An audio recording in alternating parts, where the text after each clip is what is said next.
Testing 1, 2. Testing 1, 2.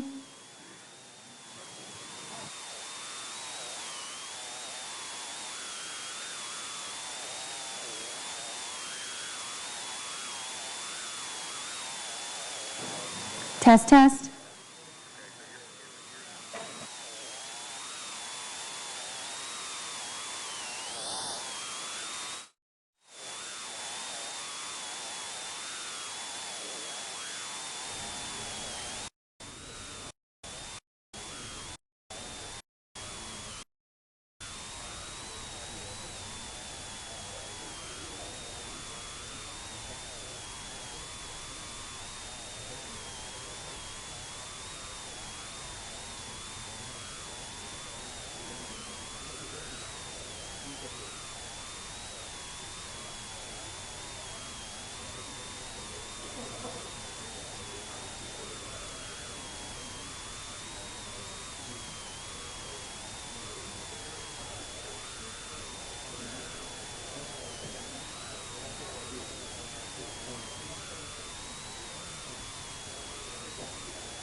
If everybody could take their seats.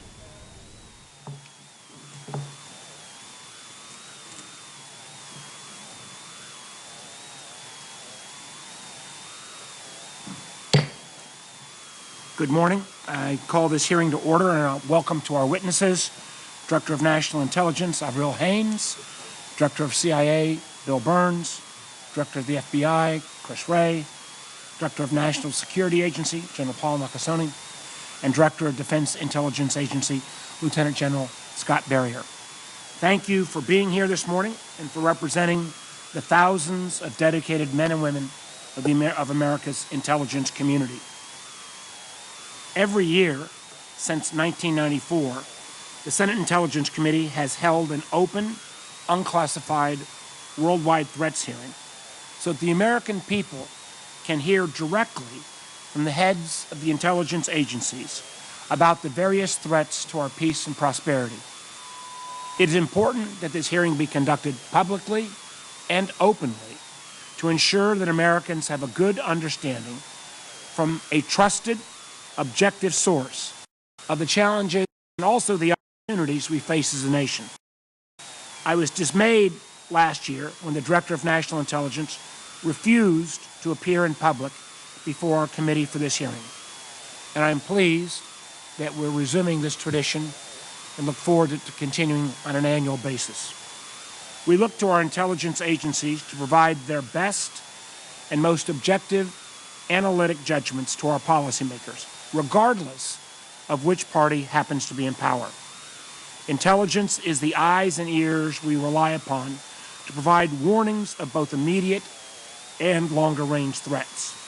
And we must be sure that the intelligence and analysis is free of bias and not shaded in any way to fit particular policy or agenda.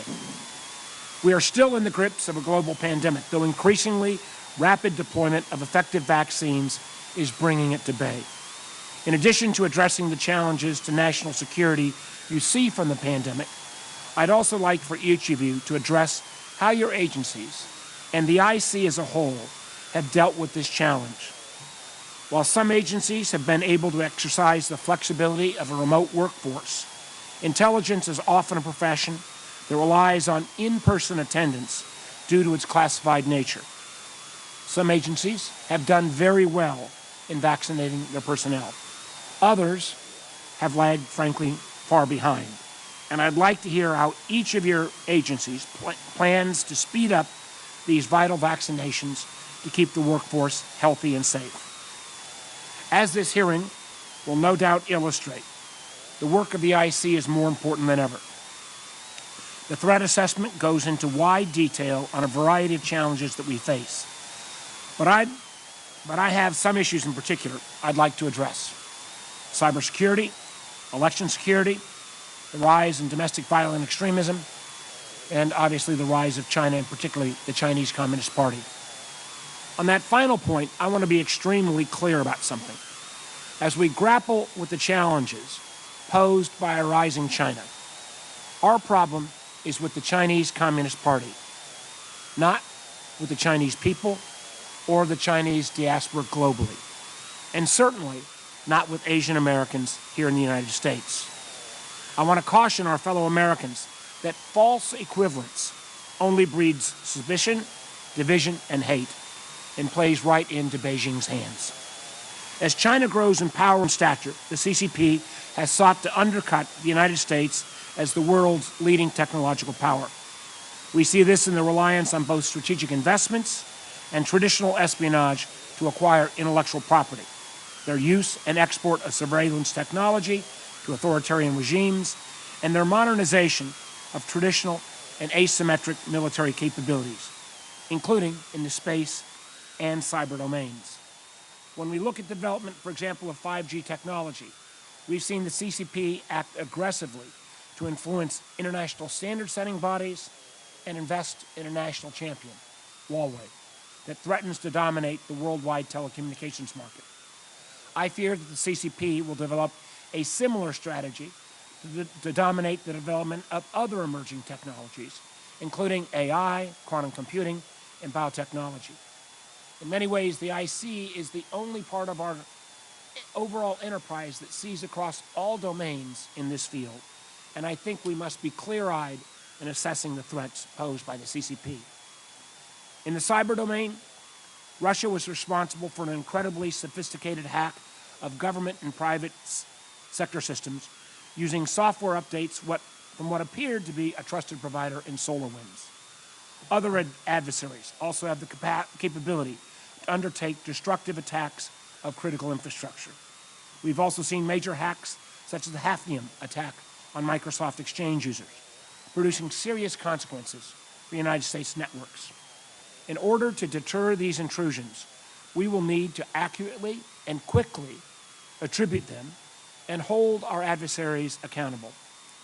The SolarWinds hack offered a stark reminder that if there is no requirement to report breaches of critical infrastructure, if FireEye, for example, had not come forward, we might still be in the dark today.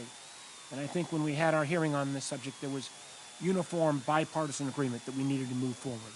So we also want to develop new international norms where certain types of attacks, whether it be on updates or other areas, are frankly viewed on an international basis or prohibited or banned, just as use of chemical or bioweapons is banned in other domains.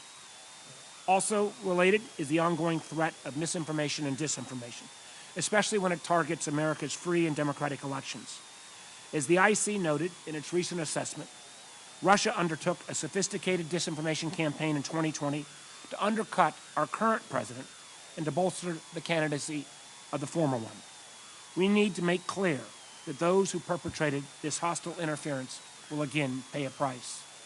The technologies that have made misinformation and disinformation so effective have also been used to great effect by the types of people and groups who attempted an insurrection against our country. The domestic violent extremists were around long before January 6th, and they'll continue to pose a significant threat long after we put that incident to rest. Many of our allies have also identified anti-government extremists as an increasing challenge in their countries. I'd like your thoughts on how the intelligence community can or should play a greater role in providing warning of attacks by violent domestic groups, and especially if any of these groups have ties or support for our adversaries overseas. Lastly, we know the President is going to make an announcement today. We're going to need to discuss the situation in Afghanistan. We went to Afghanistan 20 years ago after the deadly attacks on 9/11 to take away the Taliban's safe haven. And we've worked with our Afghan partners and NATO allies toward that end.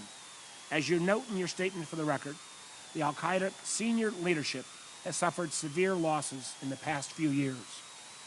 I know on this committee we'll have a variety of views about the steps forward. But speaking at least as chair, I think any withdrawal that takes place in that country must be conducted in a manner that is coordinated among our military, diplomatic, and intelligence partners, and in close consultation with our NATO allies. We should continue to support the Afghan government, and we must ensure the safety of those dedicated Afghans who have worked closely with the United States over the last 20 years. I know there are a multitude of other threats that I haven't addressed, but I don't want to steal your thunder, and I look forward to today's very important discussion. And I'll turn it over to my friend, the Vice Chairman, to make a statement. Thank you, Mr. Chairman, and I too want to welcome all of you for being a part of this hearing this morning. To hear of the threats, the assessment of the threats that confront our country and our interests around the world. You know, what makes this hearing very unique, it's the one time a year when we've had them, we haven't had them in a couple years, but it's the one time a year where the American public and the members of Congress here in the Senate get an unvarnished presentation by an apolitical intelligence community of the real national security threats that our country faces. But I think it's also a good opportunity to sort of remind the men and women of our nation who we work for and everyone watching what intelligence is. There's a lot of TV shows about intelligence. There's a lot of movies. You may have seen them, miniseries and everything else. And there's a lot of media reports, some accurate, some not, about the work that occurs in the intelligence community. At its core, the intelligence community and our intelligence functions are about three things: gathering information, especially information that adversaries are producing that they don't want us to have, foreign adversaries, analyzing that information to understand what it means, what it could mean, why they're doing it, and then third, using all of that to help inform policymakers in making policy decisions and inform the actions that we take. Those are the three cores of what intelligence work is all about. It sounds simplistic, but it is incredibly important. When it works, when it's working well, our country is spared all kinds of horribles that people never learn about. When it doesn't work, we face sometimes catastrophe and terrible outcomes, and everyone knows about it. And we spend a long time analyzing it.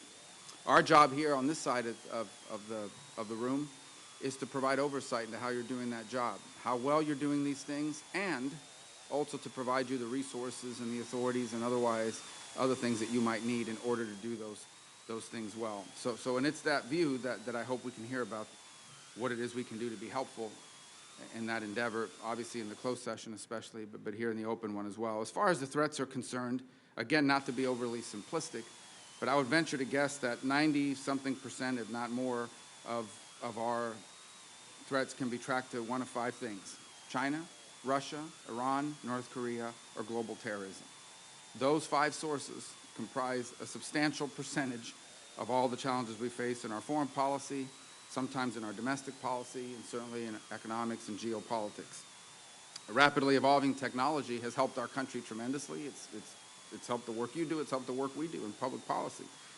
But it's also advantaged our adversaries, none of whom, by the way, are constrained by laws or the sorts of commitments we've made to things like the rule of law or a moral compass and principles when it comes to utilizing things like deep fakes, advanced data analytics, disinformation, misinformation, artificial intelligence, and more. They're completely unrestrained from any of the things that we are restrained by, both in law and from morality. The cyber threat that the chairman spoke about a moment ago is real, both in our government networks and in U.S. critical infrastructure. As a government, we need to, I believe, have a more explicit cyber deterrence policy that will clearly set expectations for accepted cyber behavior and delineate very clear responses when those lines are crossed. Today's technology environment allows adversaries to wreak havoc, and they often do so at a minimal cost. SolarWinds hack illustrates how easily U.S. infrastructure can be compromised. It's not hard to imagine how much destruction could be levied if our adversaries were determined to conduct such an attack beyond espionage on things like the power grid or our water supply. These are 21st century threats, unimaginable just 2 decades ago.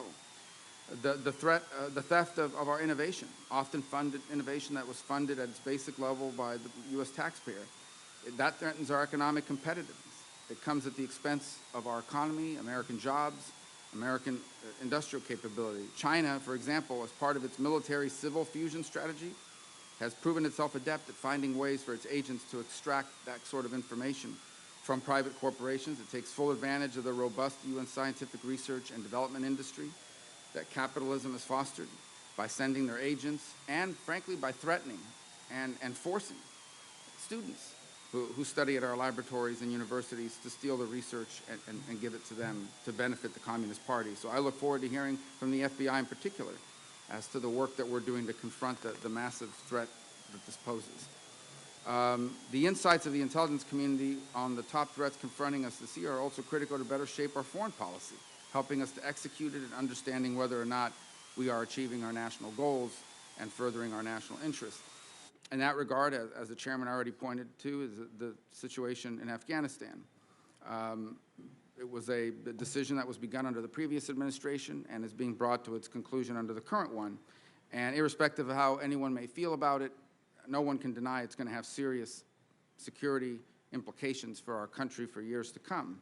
There's no doubt the nation is weary of over 20 years of war and certainly the counterterrorism fight.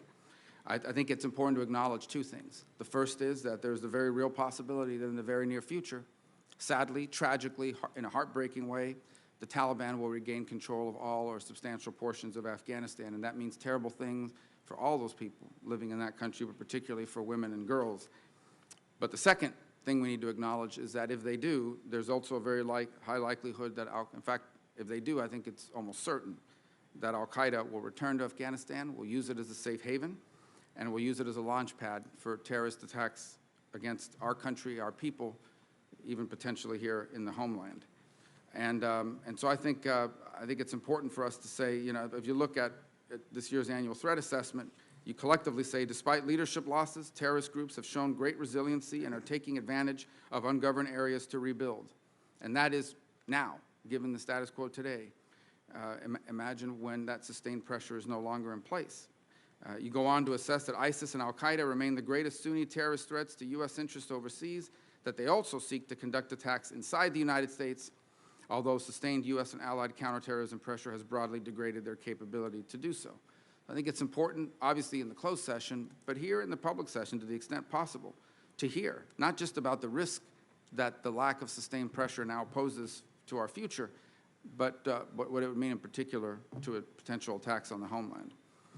The intelligence community can't afford to be complacent for even 1 minute, which of course makes your jobs collectively and individually, and the jobs of the men and women who work for you and under you and who you represent here today, a very difficult job. The stakes, this is not an exaggeration, are often literally life and death, and it's not often that you get to appear in public so the American people can get a sense of how important your work is, even though because of the nature of their work, most people will never fully understand how dangerous and important that work can be. As I said at the outset, the intelligence community and the work of our intelligence agencies is depicted in all kinds of ways in the popular culture, in the media, in the darkest recesses of the internet. But the intelligence community that I have come to know through my now 10.5 years on this committee is one that's made up of patriotic, dedicated professionals, some of the finest men and women who serve in our government, and who measure their success and their failure in terms of how many Americans they've kept safe. Many of those Americans who are kept safe and do not even know they've been kept safe and what they've been kept safe from because of the nature of the work that you do. And I hope we will all remember that. I know everyone in this committee does. So again, I thank you. I know we have a lot of work and ground to cover today, and I thank you for your time and your willingness to come here today. It's good to do these hearings once again. Thank you, Mr. Vice Chairman. I'd remind members that after the open hearing, we will have a closed hearing, so any of the questions that stray into the classified sector, I'd urge you to reserve those for the closed hearing. I'd remind members today we will do 5-minute rounds based on seniority. And with that, Director Haynes, the floor is yours. Thank you so much. Chairman Warner, Vice Chairman Rubio, members of the committee, thank you very much for the opportunity to offer the intelligence community's 2021 assessment of worldwide threats to U.S. national security. On behalf of the entire intelligence community, I want to express how much we appreciate your support and your partnership. I would also like to thank the men and women of the intelligence community. Their efforts rarely receive public accolades because of the nature of their work, but they help to keep us safe, often at great personal sacrifice. And we remain committed to providing them with the resources our mission requires and the support we owe them. It's my honor to serve alongside these dedicated officers, including the extraordinary leaders seated next to me, and to represent their work to you. Our goal today is to convey to you and the public we serve and protect the threat environment as we perceive it, and to do our best to answer questions about the challenges that we face. I'll only highlight a few points and provide some context in my opening statement. For a more detailed threat picture, I refer you to the annual threat assessment we issued yesterday, which is a reflection of the collective insights of the intelligence community. Broadly speaking, the intelligence community is focused on traditional categories of issues that we've been discussing for years: adversaries and competitors, critical transnational threats, and conflicts and instability. And I'll summarize our views on these, but first I want to take note of the shifting landscape that we're facing today and its implications for our work. The trends underlying and intersecting these issues are increasing the pace, the complexity, and the impact of these threats in ways that require us to evolve.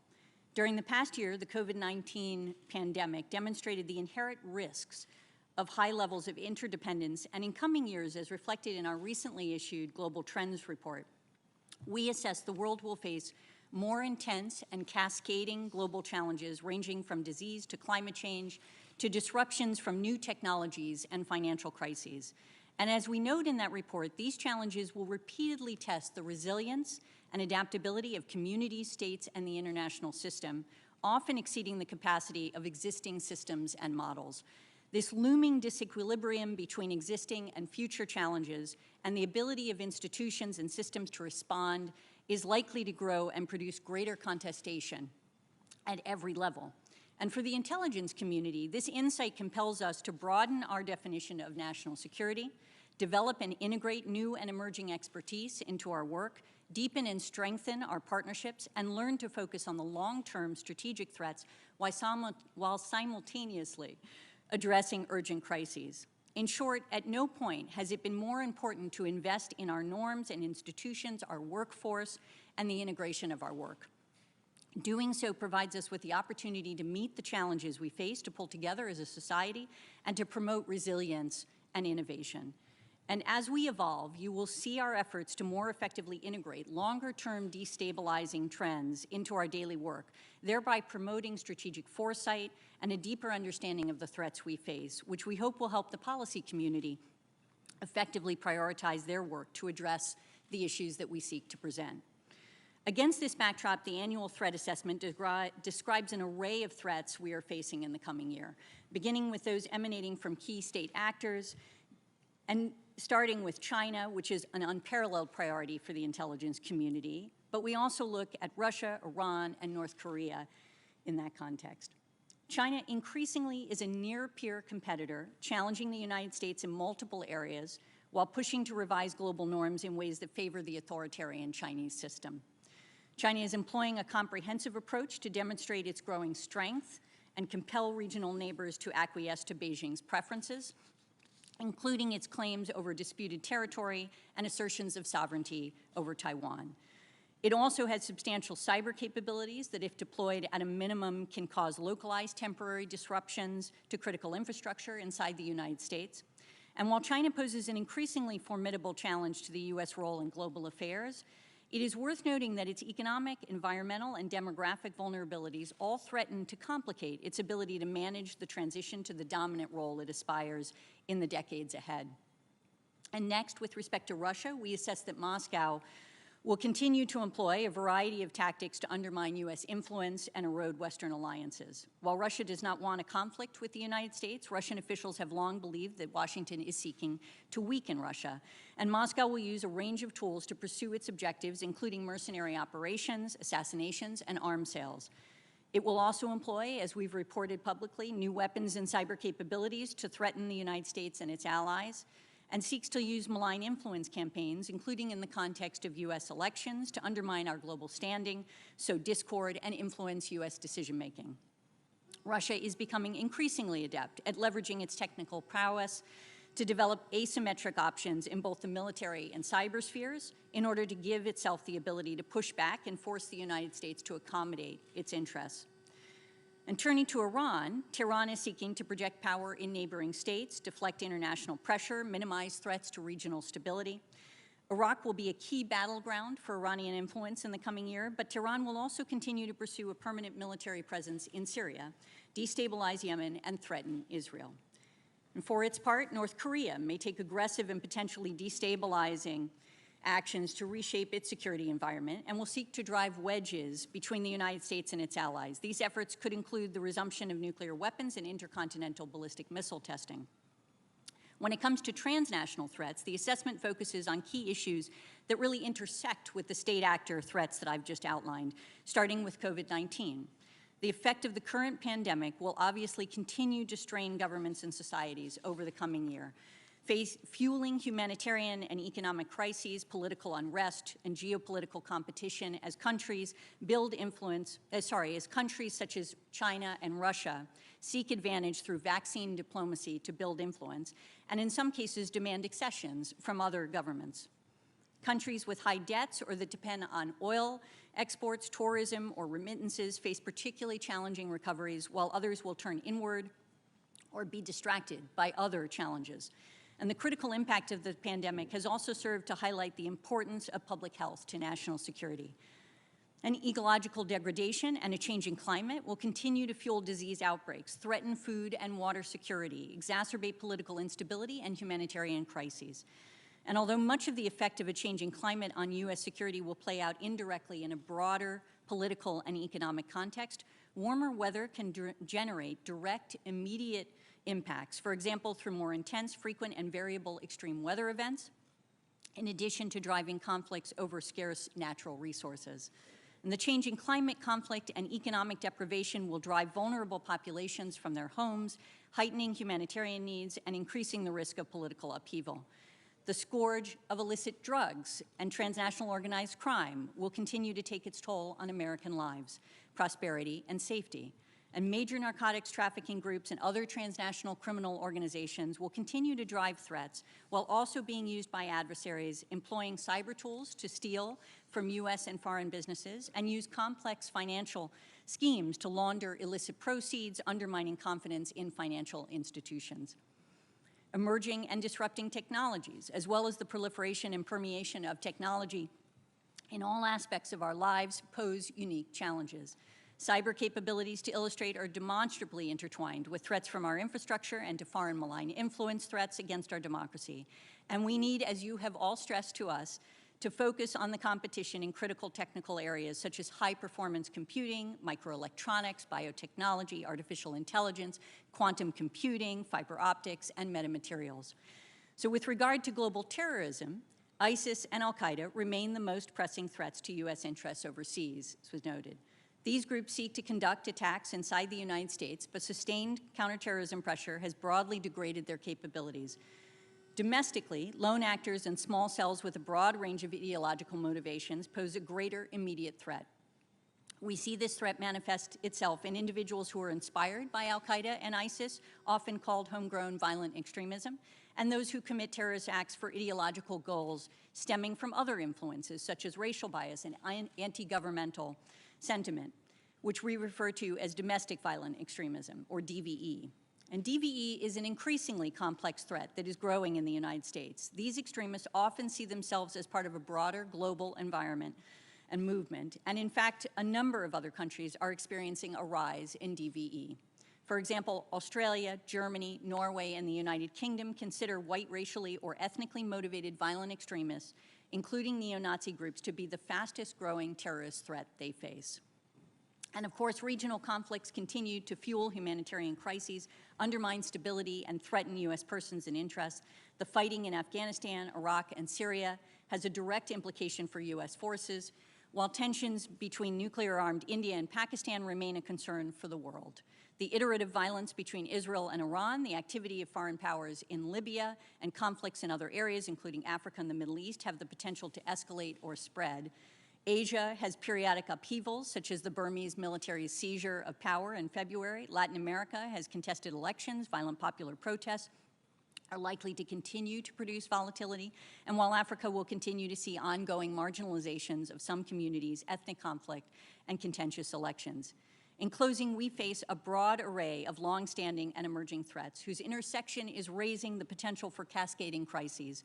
Our increasingly interconnected and mobile world offers enormous opportunities, but at the same time, it multiplies our challenges, calling us to even greater vigilance as we seek to protect our vital national interests, promote resilience, and invest in our institutions and our people, who will be the only and best answer to addressing these challenges. We have to take care of our people, and so I would be remiss not to note a final threat we are tracking: anomalous health incidents that have affected a number of our personnel.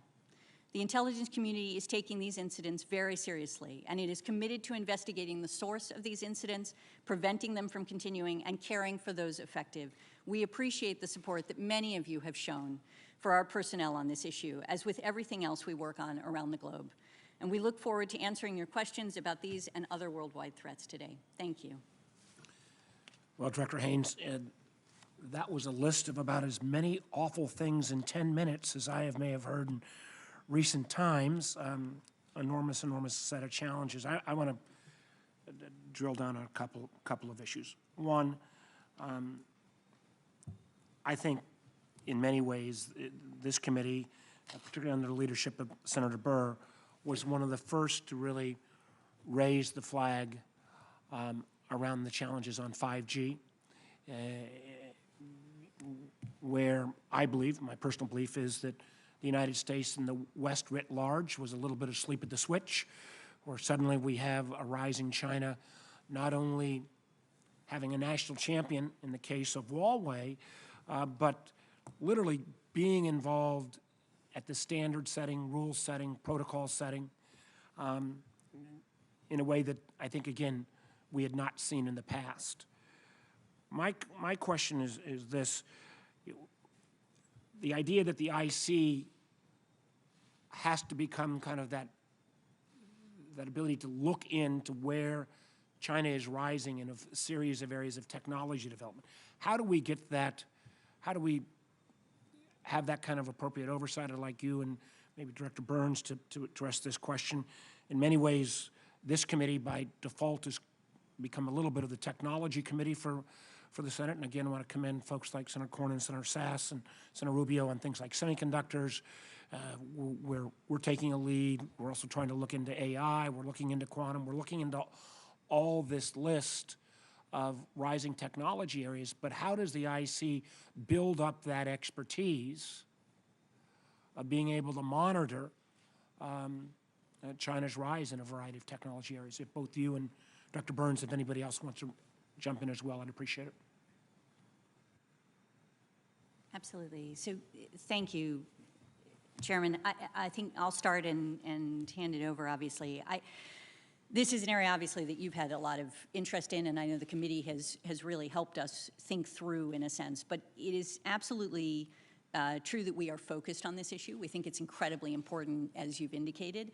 And as you note, it's not just about 5G, which obviously is one piece of the puzzle, but it's across a whole series of technology sectors where China is increasingly catching up to us, in effect, and where we see that they're contesting our leadership, in effect, in these areas. And the implications are the things that I think we can help to supply to the policy community, both the sort of pace at which they are moving, but also what are the implications for national security and what should they be focused on and prioritizing, as well as understanding, in a sense, what the implications are for supply chain and for resilience and how we can actually address these issues satisfactorily. But I think, as your question implies, it means that we need to be as smart about technology as any other part of the U.S. government and our society. And I think that is something that we have been working on in bringing in the expertise that we need to the intelligence community. It's a workforce issue. It's also retaining that expertise and making sure that we have ways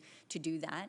But it's also exchanging and deepening our partnership with the private sector and with other parts of the government. And in many respects, that's a major push that we're involved in, where we now have legislation, thanks to you, about public-private partnerships, other issues that we can, mechanisms that we can use to try to ensure that we're doing exchanges that are deeper than just having a meeting and a discussion, but actually having people go in and out. And I think that's going to be a big part of us ensuring that we understand the implications of this, as well as sharing information with the private sector in appropriate ways and obviously lawful and respectful of privacy and civil liberties, but nevertheless critical for us to understand their perspective and for us to share our own perspective in certain ways so that we can actually manage this and help the public and the policy community in particular understand those issues. Dr. Burns, do you want to?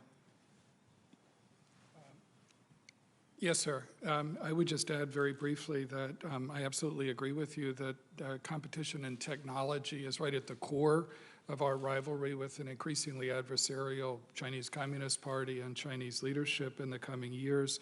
That requires us at CIA, working with our partners across the intelligence community, to do two things at least: strengthen our own capabilities, which we've worked very hard on in recent years. 2 of the 5 CIA directorates on digital innovation and science and technology are focused primarily on tech and cyber issues right now. Nearly 1/3 of our officers of our entire workforce are focused primarily on the technology and cyber mission today. So that's a reflection of the priority that we need to continue to attach. Partnerships are equally important, not just across the intelligence community and with the private sector, as Director Haynes stressed, but also with foreign partners as well. And as you know, we've had some success over the last few years in working with foreign partners to help highlight the risk on 5G technology, the dependence and critical dependencies on Huawei can provide, working with them to try to highlight ways in which we can become more resilient, including on semiconductors as well. I think we're going to need to make sure we draw upon all parts of the government, the Commerce Department, OSTP, others, our friends on the DoD side of the house. I don't feel like we have that one centralized place to make those assessments about China, and the vast majority of members of this committee have joined in bipartisan legislation to try to create, in a sense, a technology alliances amongst democracies around the world. I think we're going to need that coordinated effort to take on this extraordinarily challenging issue with China. Senator Rubio. Thank you. So about a year and a half ago, a bat virus infected human beings and transferred into something that infected human beings. I don't need to tell everybody what's happened since then. The official answer for why it's happened, and it is a possible answer, is that this was a new zoonotic transmission, that it crossed over from an animal into a human. But there's another hypothesis which is plausible, and that is one that there was an accident in a laboratory that ended up impacting the world the way we've seen. And there's reason to believe that's plausible. Number one, researchers at the Wuhan Institute of Virology have demonstrated from their publication record that they were skilled at techniques that in which they genetically modified bat coronaviruses in order to create new man-made viruses that were highly capable of creating disease in human beings. Second, there have been several lab leaks documented that have occurred in China, including ones involving the original SARS virus. And third, U.S. diplomats who visited the Wuhan Institute of Virology in 2018 warned of the risks of the subpar safety standards that they observed. I think it's really a two-part question, and I'll start with you, Director Haynes, but I think Director Burns or General Nakasone can weigh in. We can't conclude definitively that the virus that causes COVID-19 emerged naturally until there's a transmission chain that's been identified, how the virus evolved and transmitted between species. And to date, no such path of zoonotic transmission has been definitively identified. Are those two things accurate? Thank you, Vice Chairman. So it is absolutely accurate. The intelligence community does not know exactly where, when, or how COVID-19 virus was transmitted initially. And basically, components have coalesced around two alternative theories. These scenarios are it emerged naturally from human contact with infected animals, or it was a laboratory accident, as you identified. And that is where we are right now, but we're continuing to work on this issue and collect information, and to the best we can, essentially, to give you greater confidence in what the scenario is. But I'll leave to my colleagues if there's anything that they want to add. No, sir, Mr. Vice Chairman, I agree with what Avril said. I mean, the one thing that's clear to us and to our analysts is that the Chinese leadership has not been fully forthcoming or fully transparent in working with the WHO or, in providing the kind of original complete data that would help answer those questions. So we're doing everything we can using all the sources available to all of us on this panel to try to get to the bottom of it. Second, I'm sorry, General. No, I would just add, Vice Chairman, that to your parlance, we continue to gather and to analyze and form series of pieces that we're looking at, working very, very closely partnered with obviously the IC here, but also with a number of other partners in the interagency and in academia as well. The second topic I wanted to touch with you is it's really based on your assessment. Beijing, this quote from it, Beijing has been intensifying efforts to shape the political environment in the United States to promote its policy preferences, to mold public discourse, to pressure political figures whom Beijing believes oppose its interests, and muffle criticism of China on such issues as religious freedom and the suppression of democracy in Hong Kong. We're all, at this point, I think, well aware of of Russian influence and disinformation efforts, but I think we make a mistake to not focus on both China's capabilities and on its growing and intensifying efforts to involve and engage itself in our political environment here in the United States. Different aims, perhaps, different tactics in some ways, but certainly they have every capability that the Russians do, and more in many cases, and they are certainly interested in molding public discourse and creating political pressure creating pressure on political figures who they don't like here in the United States. I was hoping you could further elaborate on that for the benefit of the American public. Thank you, Vice Chairman. I'll start, and I have a feeling that others will have things to say on this. In particular, Director Wray obviously spends time on this issue a lot. couldn't agree with you more that this is an issue with both China and Russia that we are working to try to ensure, frankly, that we can educate the American public on these issues. We have within the ODNI, I'll just speak to that for a moment, a national counterintelligence center that focuses on this issue and has done enormous amounts of outreach to the private sector. I know we have worked, obviously, with your committee to try to have engagements that help to bring this to various sectors to help them understand the degree to which China is trying to influence and also the degree to which they're engaging in counterintelligence activities. It's a top priority for the intelligence community. But let me hand it over to Director Wray.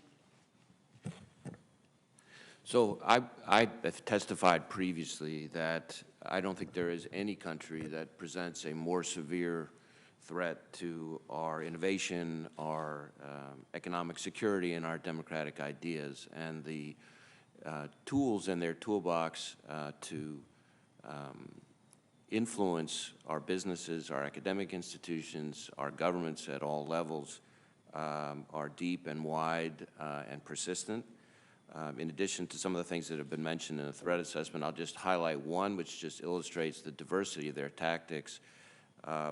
We had an indictment that we announced, I think, last fall that relates to the Chinese Operation Fox Hunt, which is essentially them conducting uncoordinated, illegal law enforcement activity here on U.S. soil as a means to threaten, intimidate, harass, blackmail members of the same diaspora that Chairman Warner mentioned in his opening comments. And it's an indication and an illustration of just how challenging and diverse this particular threat is. We have now over 2,000 investigations that tie back to the Chinese government. And on the economic espionage investigation side alone, it's about a 1,300% increase over the last several years. We're opening a new investigation in China every 10 hours, and I can assure the committee that's not because our folks don't have anything to do with their time. Senator Feinstein. Diane? Thank you very much.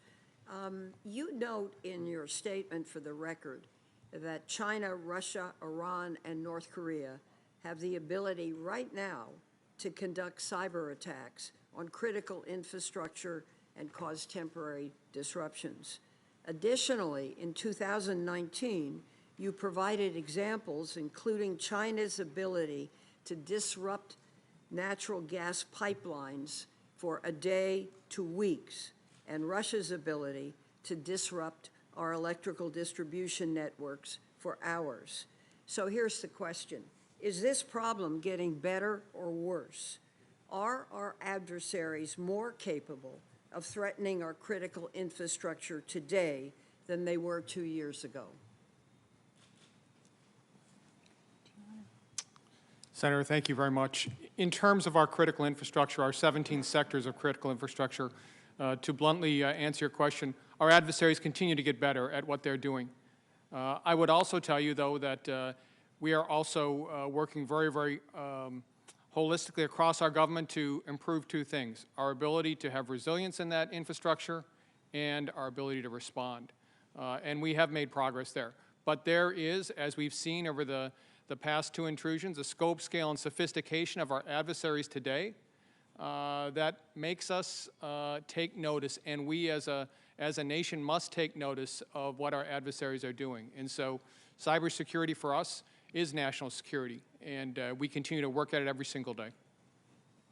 Thank you. Is this a single question round? I have time for one more? Okay. What would you tell the chief executive officers and chief security officers at our critical infrastructure companies? What actions should they take? What type of investments do they need to make now? Senator, I think the first thing is the threat is real, and I don't think I have to say that very often because the chief executive officers and the CISOs know that today. But I think the second piece is that there's no one industry and one sector of our government that's going to be able to provide us the defense that's necessary for our nation. This is a team sport, and so this has to be done public and private. This has to be done between the intelligence community, obviously DHS, DOD, FBI, and Justice. This is really the key piece of our way forward, which is teamwork. And I would say that we've learned that from our elections as well, and I would offer Director Wray your thoughts on it. So I think you've put your finger, Senator, on the key element of the challenge. The private sector is central to this. 90% of the country's critical infrastructure is in the hands of the private sector. And it's important to think of cybersecurity not as a single event, but as a campaign. These are no longer a question of if an institution is going to be compromised, but when. And so the more important question, if I were talking, and I often am talking to CEOs and CISOs, is to focus their cybersecurity more than they have in the past inwardly. The key is how fast you detect the compromise and how fast you remediate it. And then secondly, the importance of reaching out and coordinating with government, public-private partnership is at a premium, because we often use in the threat context the expression left of boom. We all want to get left of boom. Well, in the cyber arena, one company's right of boom is left of everybody else in the same industry's boom. And so we need that first company, and someday you're going to be the first company if you're the CEO. Someday you're going to be the second or third or fourth company. We need, in every instance, those companies to be stepping forward, promptly reaching out to government so that we can prevent the threat from metastasizing across the rest of the industry. Well, let me ask this follow-up. What investments does the IC need to make? What steps do you need to take in order to change this sort of status quo?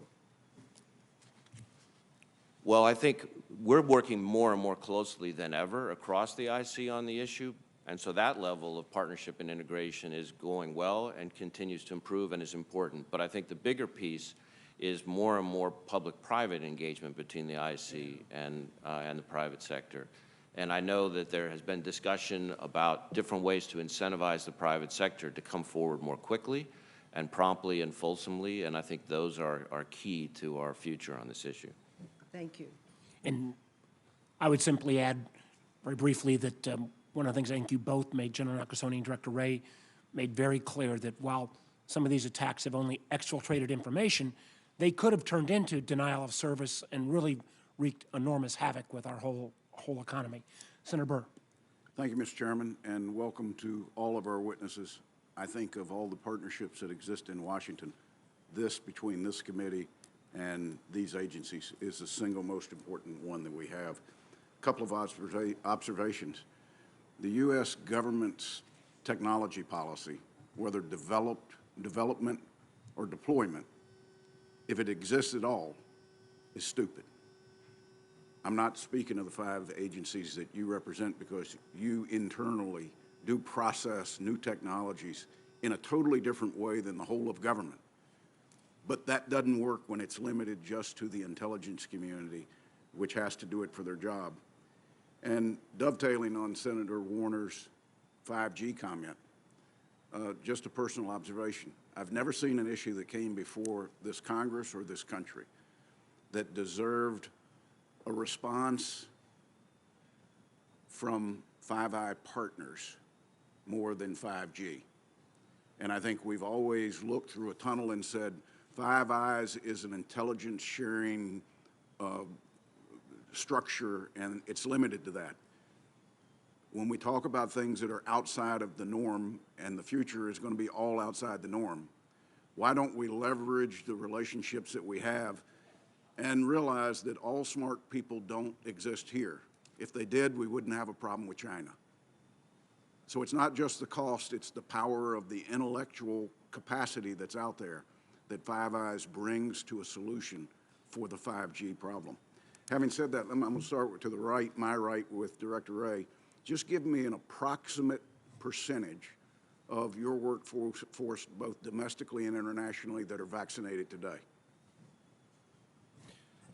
I'm not sure that I can give you an approximate percentage, because with us, unlike with some of the other agencies, our folks are vaccinated in individual states based heavily on those states' pace of rollout of the vaccination. So we have some field offices where we're close to 100%, and we have some field offices where we're quite a bit lower. So it's uneven, but it's on a good trajectory. Director Burns. Sorry, Senator Burr, about 80% of our workforce across the world is fully vaccinated today, and another 10% has received the first shot, the first vaccine shot. What I've been most focused on is my colleagues in the field, and 100% of them today have the vaccine available to them. Director Haynes. Senator Burt, 86%, I believe, of our workforce has received the first shot at least, and a fair percentage of that has been vaccinated twice. General Nakasone. Senator, I don't know if I can give you an exact percentage based upon the fact that outside of Fort Meade, we have obviously had a focus with the Department of Defense and Department of State to vaccinate our personnel. Within Fort Meade, we have focused on setting up our own vaccination site. And so both being a military and civilian community, we have an opportunity to not only get the vaccine off reservation, but also at Fort Meade. General Berrio.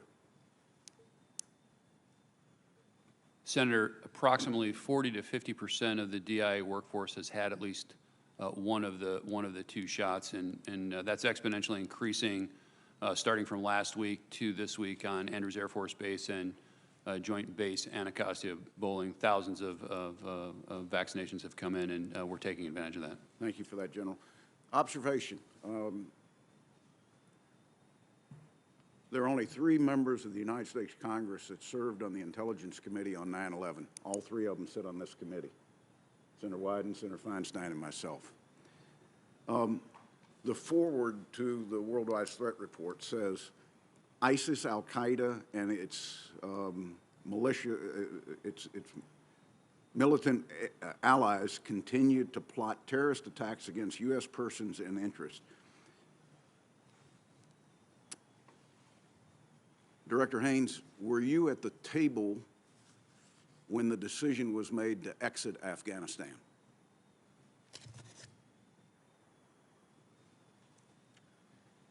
I was at the table for a number of discussions leading up to the decision.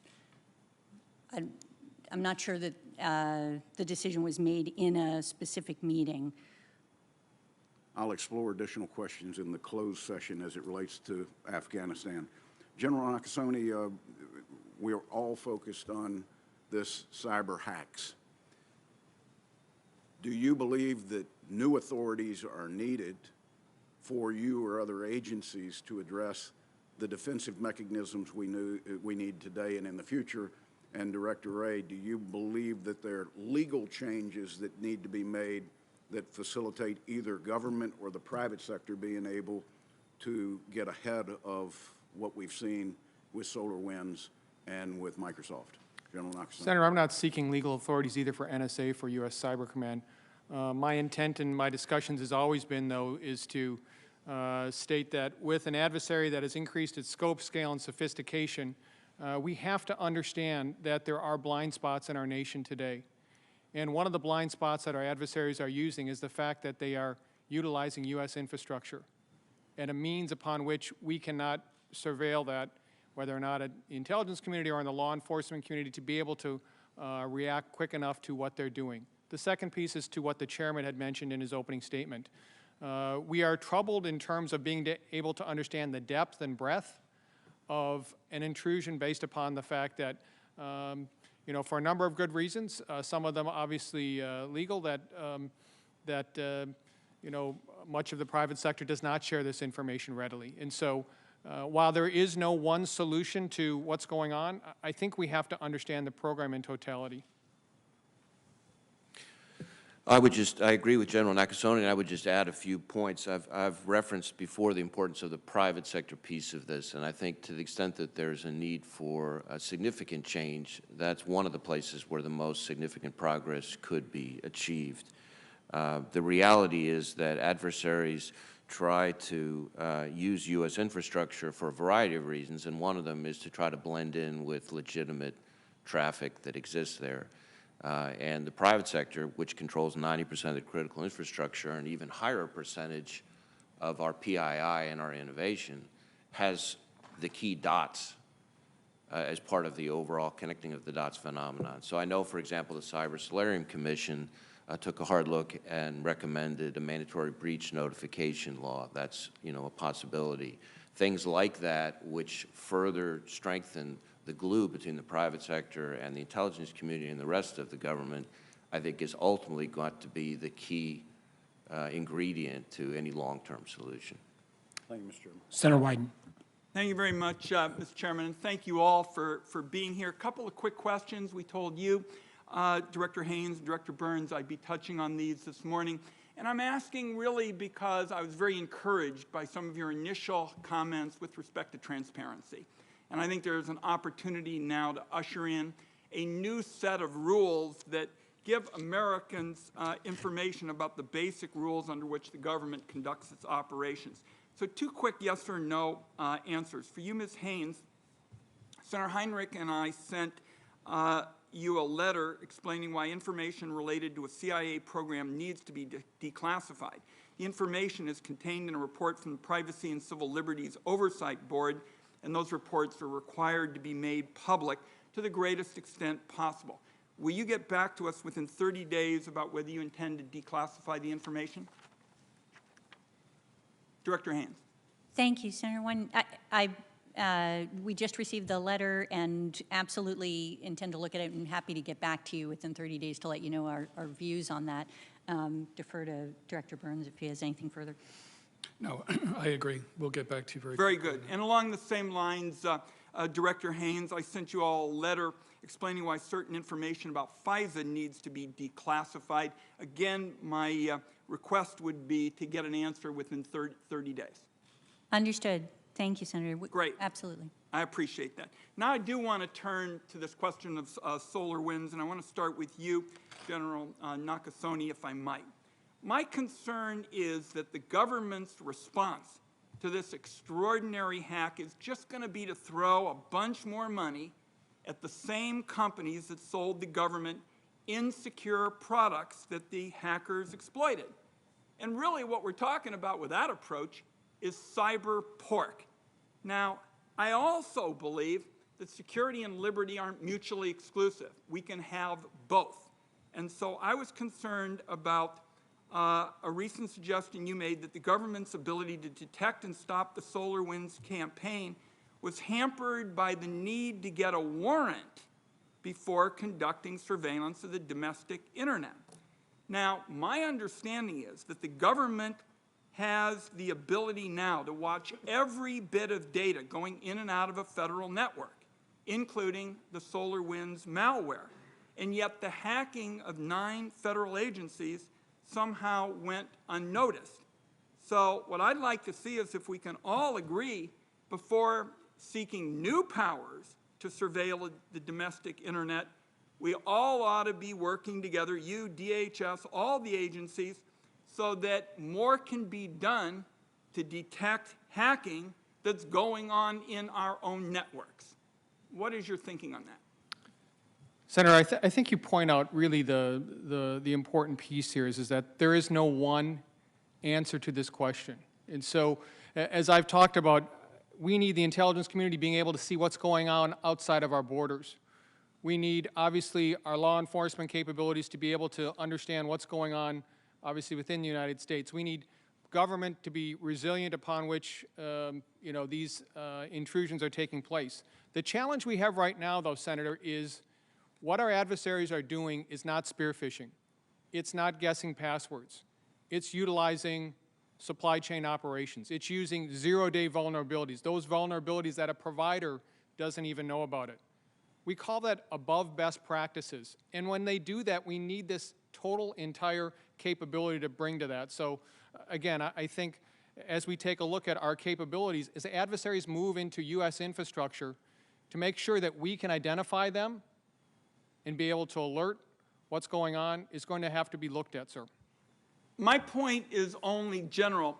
Let's look at ways to shore up our own house first before we start talking about approaches that could unravel some of these sacred constitutional rights that Americans feel so strongly about. And I'll follow up with you on this when we're offline.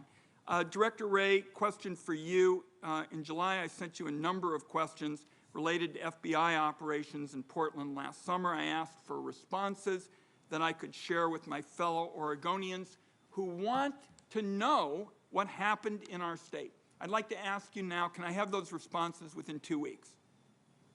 We'd be happy to try to get a response back to you in 2 weeks. I'll have to take a closer look at the specific items. One last question, if I might, and I think this would be appropriate for Director Haynes. You and I have been talking about this question of privacy being at the mercy of unscrupulous data brokers. One part of the solution is making sure that when the government wants Americans' records, it goes through a legal process.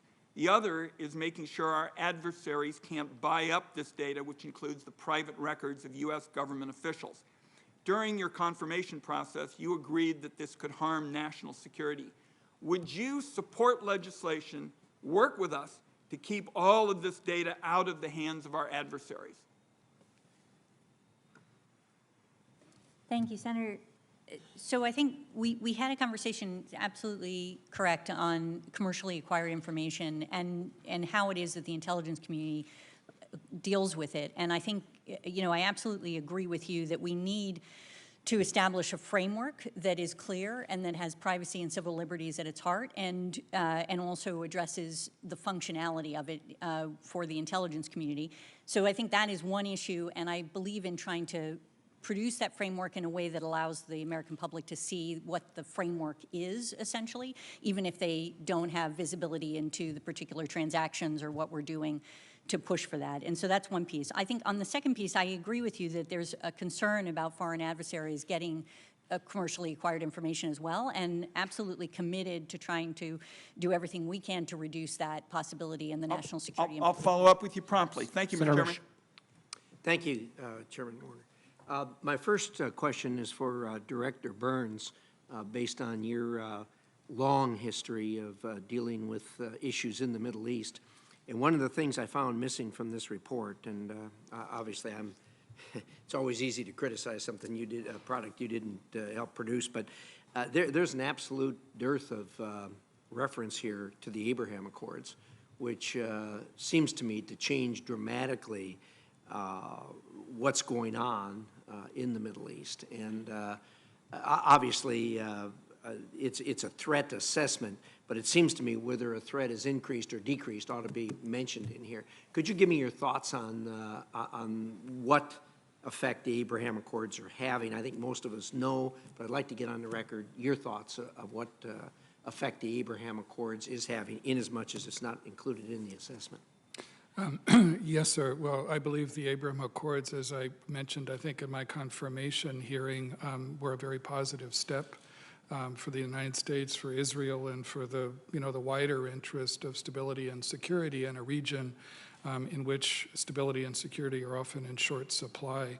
I know it's the intention of this administration to try to build on the Abraham Accords and expand the number of countries who are willing to engage and normalize with Israel. That's never an easy task, but I think it's a very important one. Thank you. I appreciate your thoughts on that. Next one is for Director Haynes. Your office is prominently on the front page, so again, I'm going to talk about something I think that needs more than what for consumption by the American public. On page 20, you talk about the cyber threat. Now, back in the day when this annual threat assessment was done every year, it was a lot easier when we were talking about symmetric kind of threats that we face. Today, we live in an asymmetric world, and with all due respect, I really think that the cyber provision here should have been expanded, and I think the threat should have been underscored more than it was, particularly in light of the fact that in my judgment, I think our most urgent threats are asymmetric rather than symmetric, and cyber is obviously right in the heart of that. Could you give me your thoughts on that, please? Absolutely. Senator, I think there's nobody that would disagree with you in my experience in the intelligence community that cyber is a major threat and that our asymmetric threats are critical.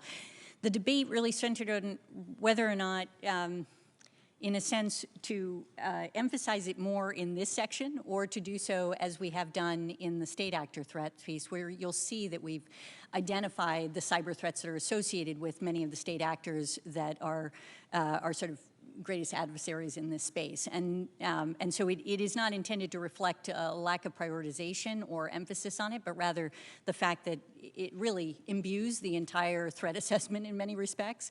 Sort of pulling on it in different categories is critical. So I appreciate agree. that. And we know that over the years, the threat, when it comes to cyber, was mainly non-state actors. But a worrisome trend is more and more we're seeing state actors involved in cyber activity that threatens us. And I think probably the reason is there doesn't seem to be that much of a price that they pay for this. And it seems to me that that should be underscored more in the report. Your thoughts? Thank you, Senator. I mean, I think you're right to indicate that we have as a country, and I think from a policy perspective, we've seen policymakers struggle with how to effectively deter these types of attacks, whether from non-state actors or state actors, and how to address that issue. And a lot of time and effort has been spent on that, and I know you're well aware of it.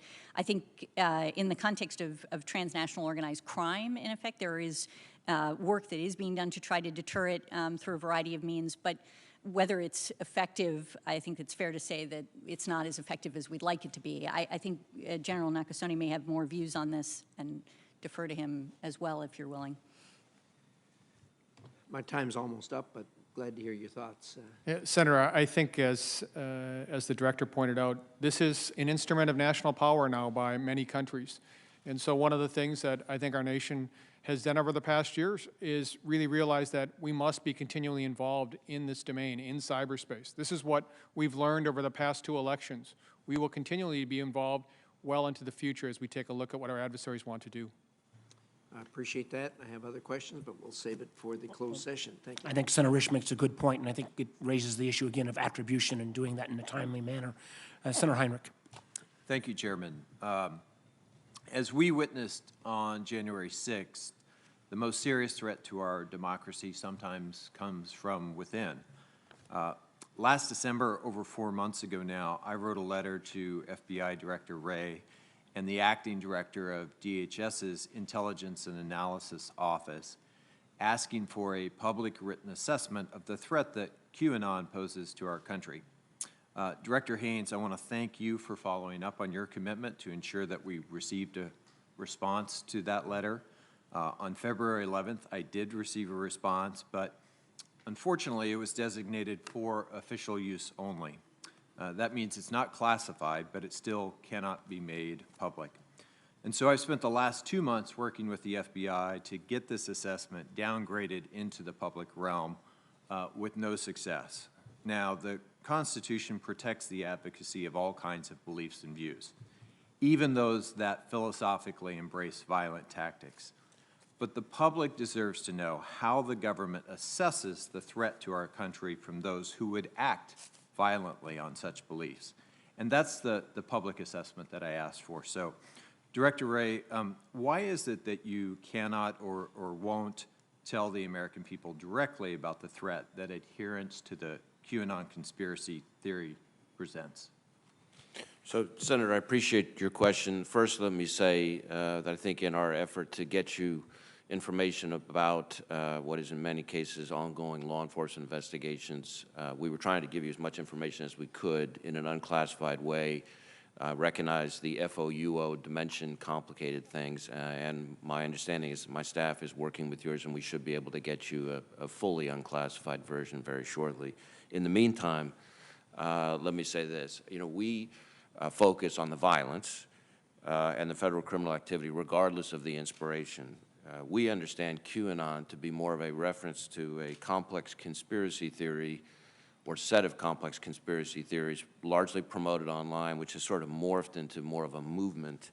And like a lot of other conspiracy theories, the effects of COVID, anxiety, social isolation, financial hardship, et cetera, all exacerbate people's vulnerability to those theories. And we are concerned about the potential that those things can lead to violence. And where it is an inspiration for federal crime, we're going to aggressively pursue it.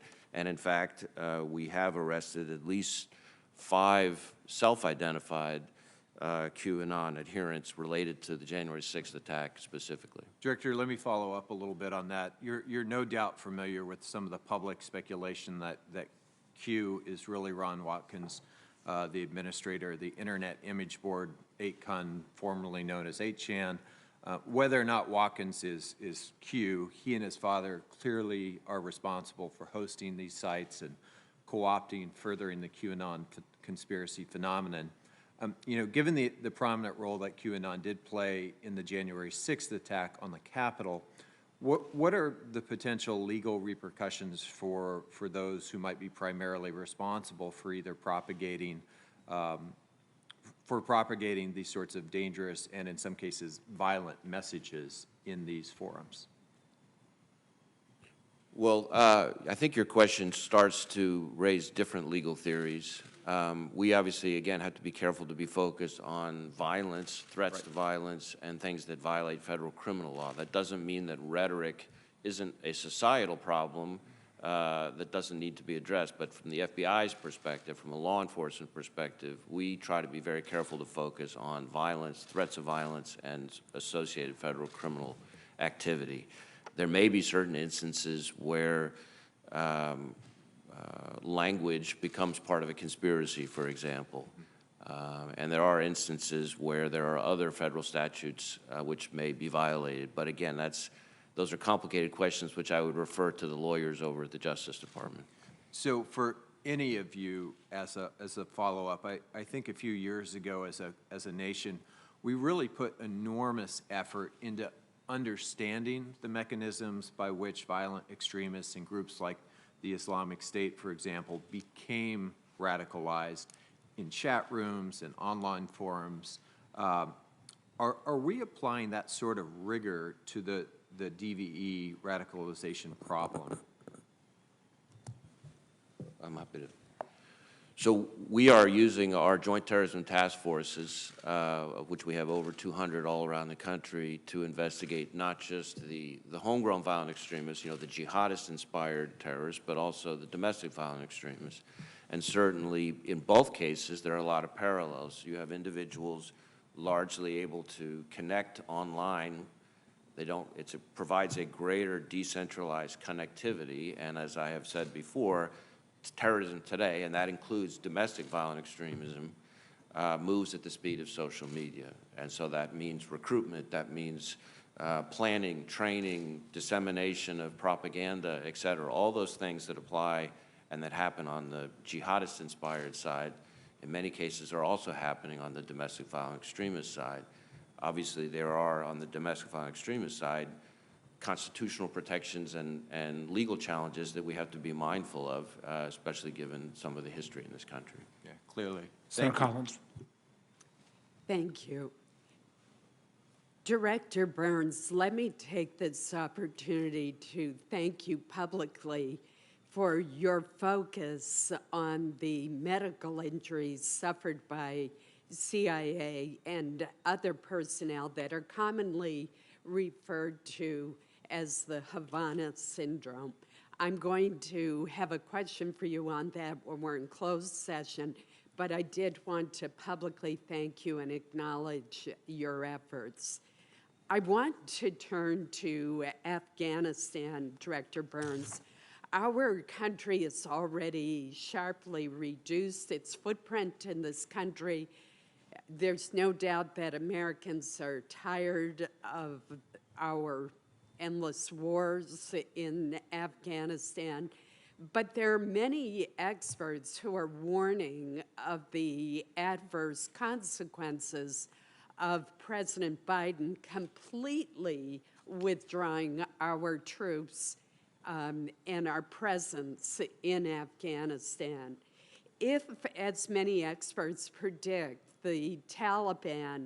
will make significant territorial gains once U.S. forces are gone. What would be the implications for U.S. interests, both regionally, here at home, and globally? And if I've directed it to the wrong person, feel free to. Well, Senator Collins, thank you very much for the question, and thank you for your earlier kind comments. I promised in my confirmation hearing that I take very seriously ensuring that our colleagues at CIA, but also working with my partners on this panel, receive the care that they deserve, and that we get to the bottom of the question of what caused these incidents and who might have been responsible. And I look forward to staying in close touch with you on that. I know my colleagues at CIA deeply appreciate your personal commitment on this issue. With regard to Afghanistan, I'll begin and then turn to Director Haynes. I guess what I would say at the start is that, I think we have to be clear-eyed about the reality, looking at the potential terrorism challenge, that both al-Qaeda and ISIS in Afghanistan remain intent on recovering the ability to attack U.S. targets, whether it's in the region, in the West, or ultimately in the homeland. After years of sustained counterterrorism pressure, the reality is that neither of them have that capacity today, and that there are terrorist groups, whether it's al-Qaeda on the Arabian Peninsula or in other parts of the world, who represent much more serious threats today.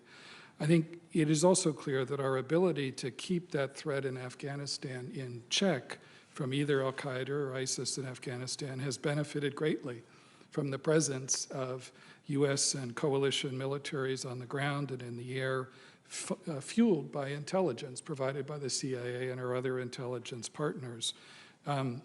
When the time comes for the U.S. military to withdraw, the U.S. government's ability to collect and act on threats will diminish. That's simply a fact. It is also a fact, however, that after withdrawal, whenever that time comes, the CIA and all of our partners in the U.S. government will retain a suite of capabilities, some of them remaining in place, some of them that will generate, that can help us to anticipate and contest any rebuilding effort. And further, it's a fact that there are a number of other variables, I think, involved on that question of rebuilding. It's the role the Taliban themselves play. They've been fighting against ISIS in Afghanistan for many years, whom they view as a very potent ideological rival. They have an obligation to ensure that al-Qaeda is never again able to use Afghanistan as a platform for external plotting. There's the question of the continuing capacity of the government of Afghanistan with our support to fight terrorists. There's the question of whether or not al-Qaeda or ISIS in Afghanistan, or ISIS in general, seeks to relocate fighters and leaders to Afghanistan as well. There's the question of the role that neighbors play, who also have a concern about spillover from Afghanistan. So all of that, to be honest, means that there is a significant risk once the U.S. military and the coalition militaries withdraw. But we will work very hard at CIA and with all of our partners to try to provide the kind of strategic warning to others in the U.S. government that enables them and us to address that threat if it starts to materialize. But, Avril? No, sir, I think I fully agree with Director Burns' analysis, and that is the intelligence community's perspective on this issue. Thank you. Senator King on, I believe, online, on WebEx. Thank you, Mr. Chairman. I want to start with an issue that's been touched upon, and that is the gap in intelligence coverage between our foreign-facing agencies and domestic agencies. I think Director Gray referred to it as a blind spot. How do we deal with this? Director Haynes, this is SolarWinds is a perfect example of it was Russian motivated, Russian instituted. They did the work, but it was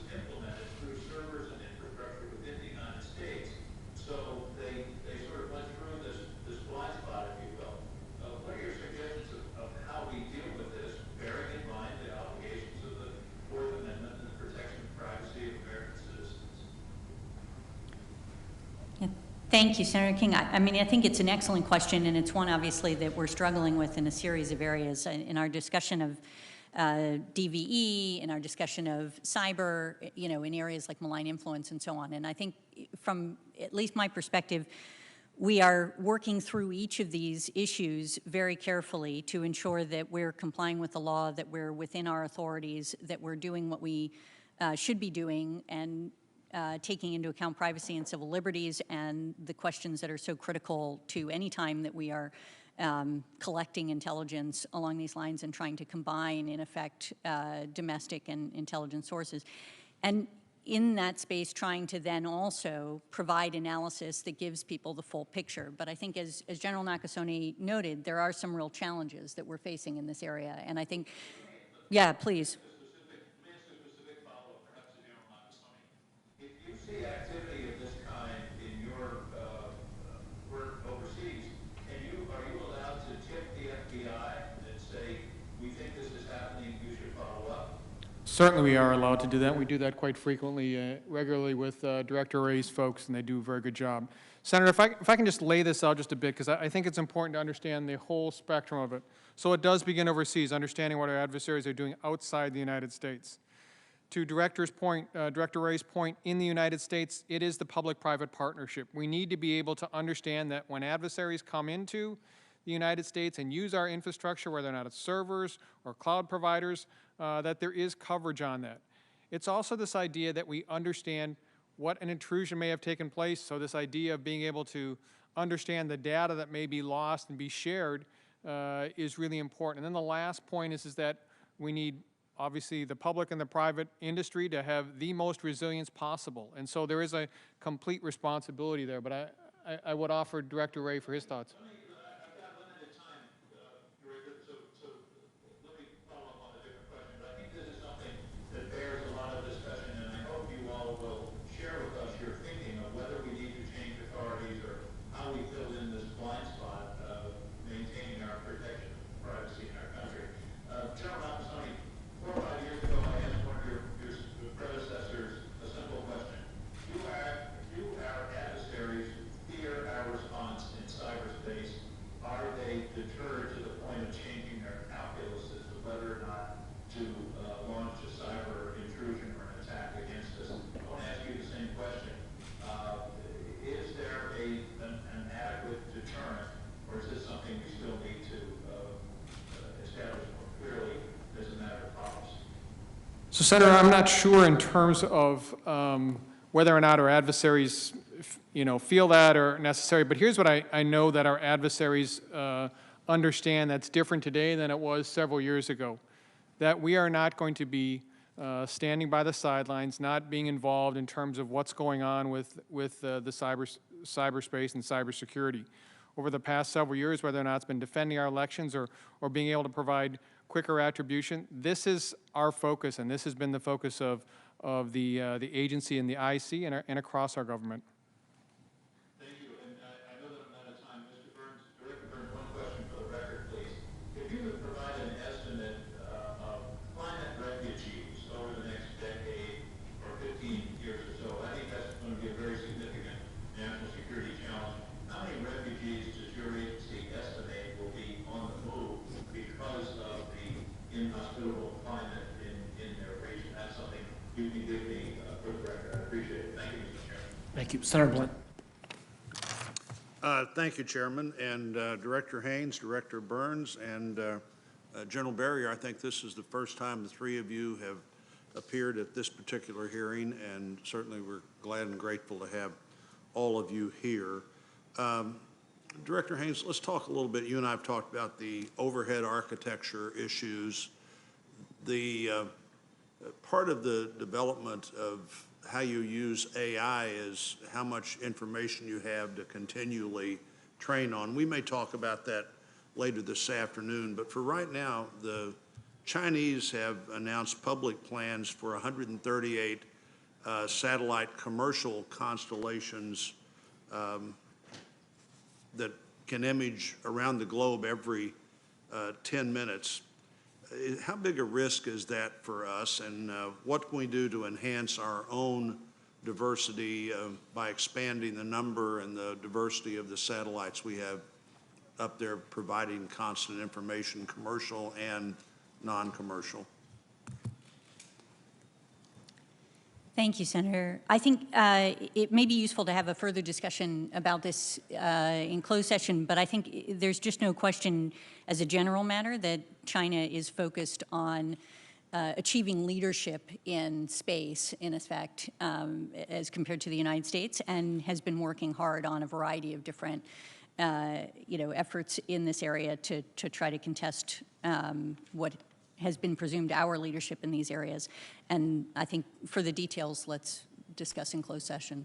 Well, I think we'd want to do that and look at both the diversity of what we have up there and how it competes with what they'll have.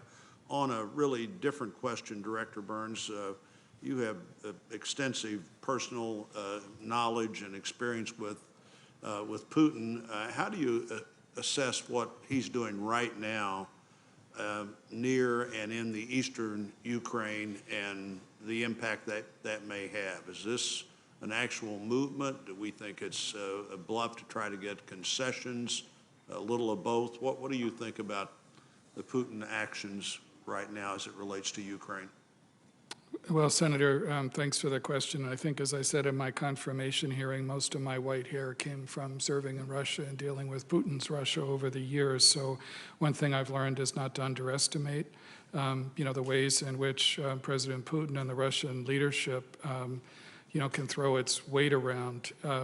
I think, and I'll turn to General Berrier about this in a moment, but, I think obviously the Russian military buildup in Crimea and alongside the border of the Donbass is a serious concern. I think it could be a combination of the things that you mentioned, signaling a way of trying to intimidate the Ukrainian leadership, signals to the United States, but also that buildup has reached the point where, it also could provide the basis for limited military incursions as well. And so it's something not only the United States, but also our allies has to take very seriously. And I know Director Haynes and I and others have been involved in, a number of briefings and conversations with our allies as well, so that we're sharing information and they share that same concern, I think, that we have as well. And that was part of the purpose of the President's call yesterday to President Putin, was to register very clearly the seriousness of our concern. Good. We'll probably talk about that more later, too. General Berrier, what's your sense of what's happening there and the concerns we should have about it? Senator, working with our partners in Joint Staff J2, European Command, NATO, and our key Five Eyes partners, the Russians have positioned themselves to give themselves options. So as we've watched that buildup of forces, they could actually be going into a series of exercises starting any time, or they could, if they chose to perhaps do a limited objective attack, they may take that option. We don't know what the intent is right now. I agree with Director Burns and his assessment of that, and we can go into more detail in the closed session, sir. Let me see if I can get one more question in, General Berrier.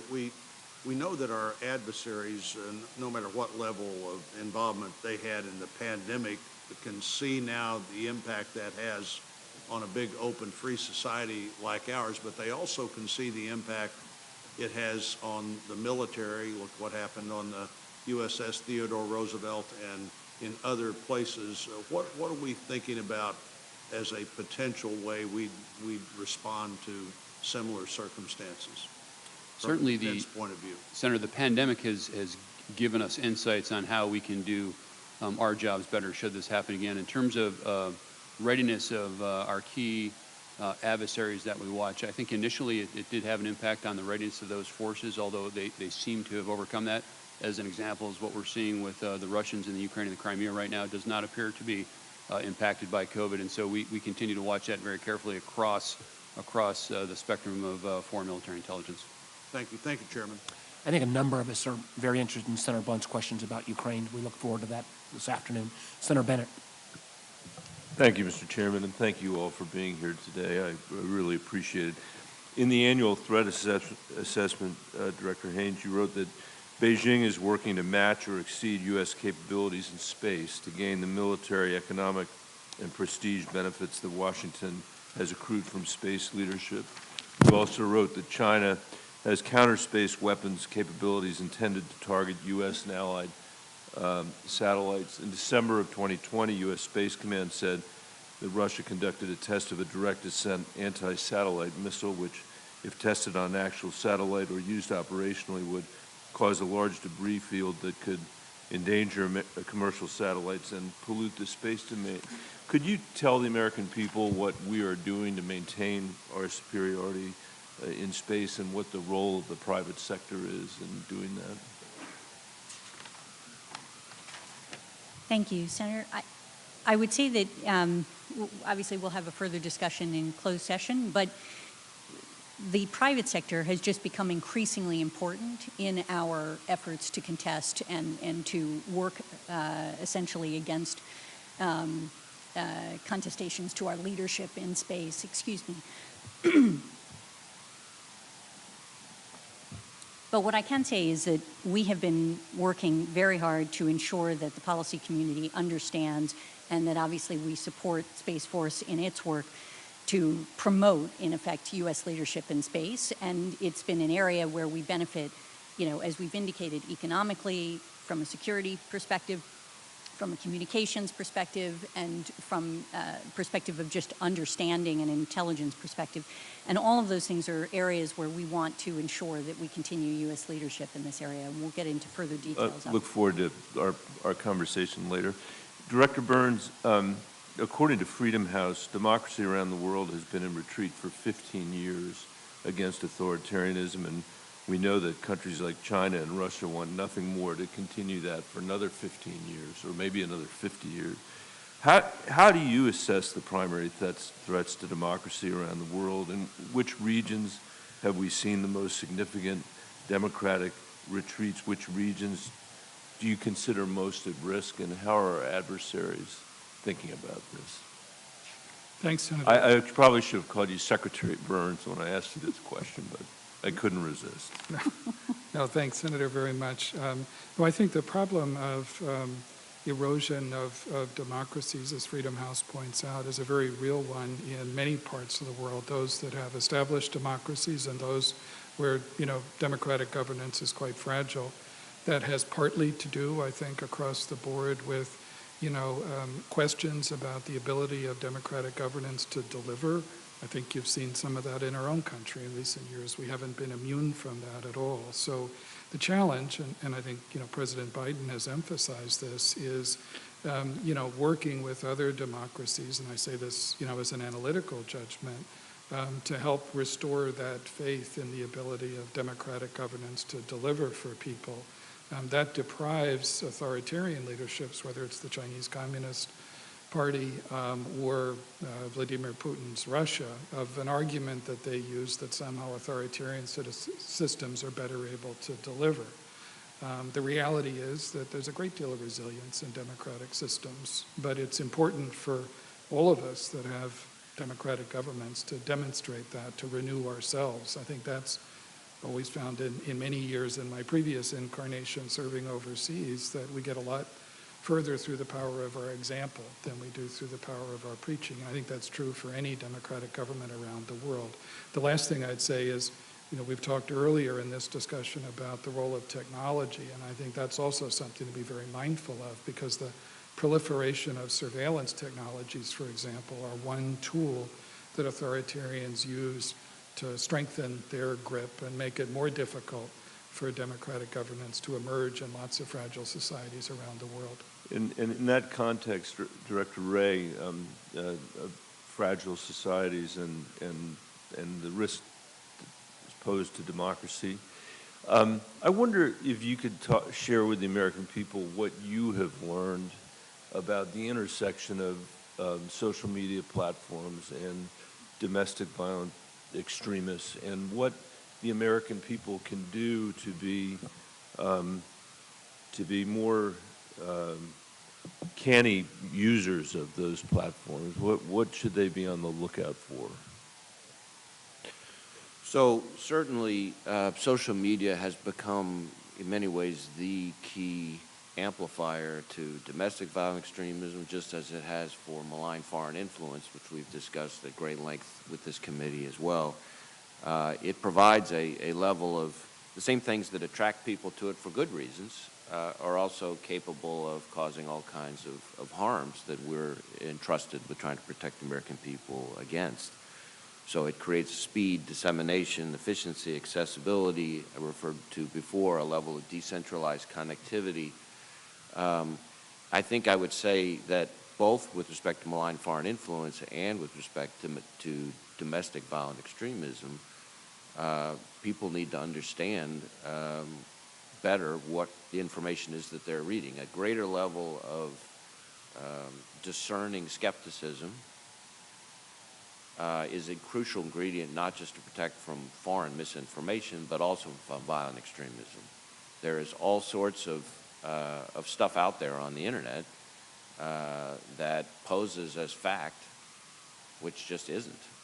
And there is all kinds of connectivity between like-minded individuals, which blocks out other voices, which creates a sort of echo chamber effect, and then especially with the isolation caused by COVID, increases our public susceptibility to some of the same kinds of ills that we've talked about at great length. So social media can bring great good to society, but it is also a platform for all kinds of security challenges that we're trying to counter. Thank you, Mr. Chairman. Senator Cornyn.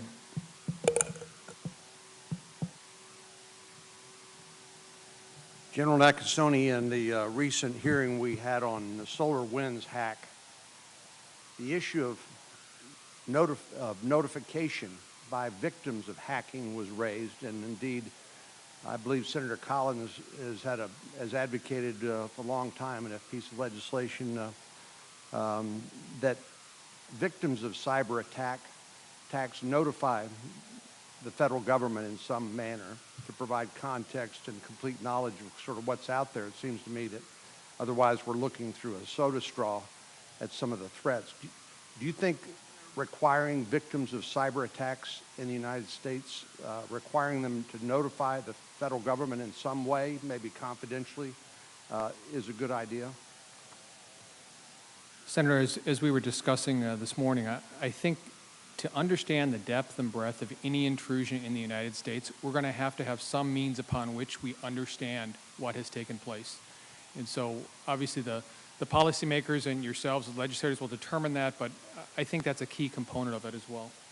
That would help you and Cyber Command and NSA do a better job? Well, certainly within the United States, responsibility obviously rests with the Federal Bureau of Investigation. Right, I beg your pardon. Director Wray, what do you say? So we were very, I think, enthusiastic about the recommendation from the Cyber Solarium Commission that speaks to this issue. As I mentioned before, the private sector controls so many of the dots on all manner of cyber threats. And it's important to think of the private sector not just in one broad category. There's two big groups that are relevant to this issue and why they go straight to the heart of your question. I put them in two buckets. One, there's the providers, so the cybersecurity industry, the IT industry, et cetera. They have unique visibility into how adversaries traverse U.S. networks. And so making sure the glue is there is critical. But then there's also the victims. The reality is that most offenders are going to come back to victims again. So most cyber actors are coming back, and most victims are coming back, are going to be popping up again. You got repeat offenders and repeat victims. And so their hard drives, their logs, their servers provide key technical dots to who's compromising them, how they're being compromised, and then this is the key, who might be targeted next. And that gets back to my point from before about why the private sector outreach is so important. One company reaching out to us promptly after they've been compromised means that all the rest of the companies that are likely to be the next ones hit, we might be able to get in front of it. And so if you think about the scale of the dots that are in the private sector, that's why I think that's the piece of this. It doesn't mean that there aren't other tweaks here and there in terms of authorities, administrative subpoena authority, things like that. But ultimately, for the United States, which doesn't have state-owned enterprises all over the place to protect against this problem, we really have to solve this public-private partnership issue. Director Haynes, the issue of supply chain vulnerability is high on Congress's agenda and certainly on everybody's mind. but I don't really have a clear understanding of how good a handle the intelligence community has on what those supply chains that are critical to our national security look like. And we clearly need the help of the intelligence community to help Congress, the policymakers, sort of rack and stack what are the most urgent priorities. Semiconductors is certainly one that's on everybody's mind, but do you think the intelligence community has a good handle on those, so you could help Congress prioritize those so we could attack them from a policy perspective? Yeah, I think, frankly, this is an area where we're doing a lot of work. And as you indicate, I mean, semiconductors are the obvious one, but there are a lot of others. And as we've been working through, for example, rare earth elements or other key areas where, there may be a contestation in particular from other countries such as China to our ability to get access to things that are critical to our national security, and where we need to promote an effort, in a sense, from the policy community to pay attention to it and to recognize where there are the vulnerabilities and how to address them for time. This is the piece that I find particularly interesting is, to your point, how do you prioritize? Because there's just an enormous amount of things that you could look at to say we need to have a resilient supply chain on and take action in order to promote. And we have been working to try to provide the policy community with as much information as possible about what the possibilities are, in a sense, but ultimately there are some decisions to be made from the policy community about what are you prioritizing, where do you want to focus, in a sense. And we have been building up an infrastructure that allows us to then focus to sort of make sure that we can both track it, but also provide kind of options for where you might be able to pull essentially supplies from that are not the ones that you are pulling in order to have that kind of resilience built in. Thank you. Senator Casey. Thank you, Mr. Chairman. I want to thank all three directors and the two generals who are with us today, and to commend you for your public service. I wanted to start with Director Haynes, and probably most of my question or two would be directed at Director Haynes, but certainly others may have a view on the issues I'm raising. I want to talk in particular about supply chains, which we've heard a lot about this year, and this idea of outbound versus inbound investment by U.S. companies in that context. We know that on March 19th, the U.S.-China Economic and Security Review Commission held a hearing to examine how U.S. capital investment props up the Chinese government's military-civil fusion strategy and ultimately compromises U.S. national security. Some witnesses made reference to the committee known by the acronym CFIUS, the Committee on Foreign Investment, which for decades now has reviewed inbound investment, but there's nothing comparable for outbound investment in terms of review as to the national security implications of foreign investments that are made overseas. So because we don't have that parallel mechanism in place to assess outsourcing by U.S. companies to countries of concern, we could have national security implications. I've been engaging with Senator Cornyn on this issue on developing a similar interagency committee to review outbound investment of what we call, in the legislation I'm working on, critical capabilities to foreign adversaries or non-market economies like China. So, Director Haynes, maybe two initial questions. Currently, how does the IC work with its partners to assess and mitigate the activities of foreign intelligence services and other adversaries attempting to compromise U.S. supply chains? Thank you, Senator. So it's a really important and interesting question, and I think just to maybe take them in part. So on the issue of outbound and outsourcing, how are we positioned? I think from my perspective, I've had a number of calls now with my counterparts and kind of coming into the job. I think you would be surprised by how many of them in allies and partnership countries are interested in talking about this issue. And one of the things that we are doing throughout the intelligence community, and I think Director Burns may have some thoughts on this as well, is promoting conversations between our intelligence services in order to understand what they're seeing in this space as well, and being able to provide that, therefore, to our policymakers as here is what we are seeing with respect to these particular issues that we know are critical for supply chain issues, and here's where we're seeing outsourcing and outbound investments and so on. The second thing that I think is interesting, and you may already know this, but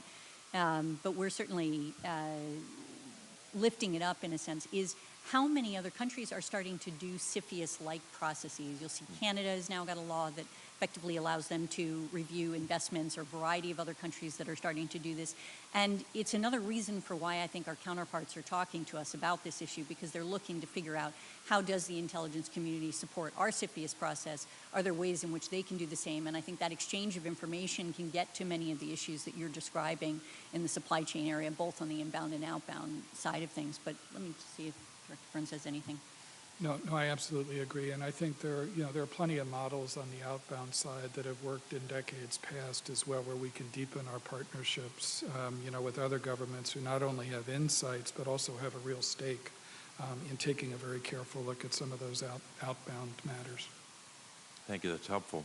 And just finally, the last question on this would be: does the IC view the Chinese government, Chinese Communist Party's civil-military fusion agenda as a risk currently to U.S. supply chains? Senator, I think it is, there is no question that the Chinese have an advantage in some respects through their civil-military fusion approach to things. They're capable, as a consequence, of directing, in effect, their private sector in ways that we simply do not do. And I think that provides a short-term advantage, but I think it might be not a long-term advantage, in the sense that I think that the way we structure ourselves actually makes us capable of having some flexibility that over time sustains our private market in ways that the Chinese don't have. Thank you. The vote has started, but we are going to try to get Senator Sass and Senator Gillibrand on WebEx in before the end of the first vote. Senator Sass. Thank you, Chairman. Thanks to the five of you for being here as well. The American people are blessed to have an IC that's as serious as ours is. We have a lot of, a gazillion patriots and some actual heroes in the community, and the five of you care deeply about the mission and about leading those folks and celebrating them. So I just want to say, since most of our time in this committee is spent in an oversight capacity, which is in private, we don't get the chance to say in front of the American people enough. Thank you to the entire intelligence community, and particularly the five of you who are leaders. Director Haynes, I also want to praise your statement. I think that your opening statement on behalf of the whole community today was incredibly strong. I want to highlight a couple of pieces, but I want to admit that in a way I'm just riffing on where Chairman Warner opened. That when you do an around the world threat assessment of what the challenges are that we face, and I think Marco, the Vice Chairman, said something very similar when I think his riff was more than 90% of all the intelligence and national security challenges the American people and our troops face around the world. More than 90% of them originate in the five bad guy category of long-term tech race with the Chinese Communist Party, Russia sowing disinformation and corruption and cyber attacks abroad, Iranian nukes and sponsorship of terrorism abroad, North Korean nukes, and a grab bag of jihadis. Those five things are the five big threats we face. There aren't two, and there aren't really 20 that need to be on that top tier list. There are five. But one of the things that's new, I think, in the last 4 to 6 years is a real consensus in your community and on this committee in a bipartisan way that there is an unparalleled number one threat. The five things are not equal.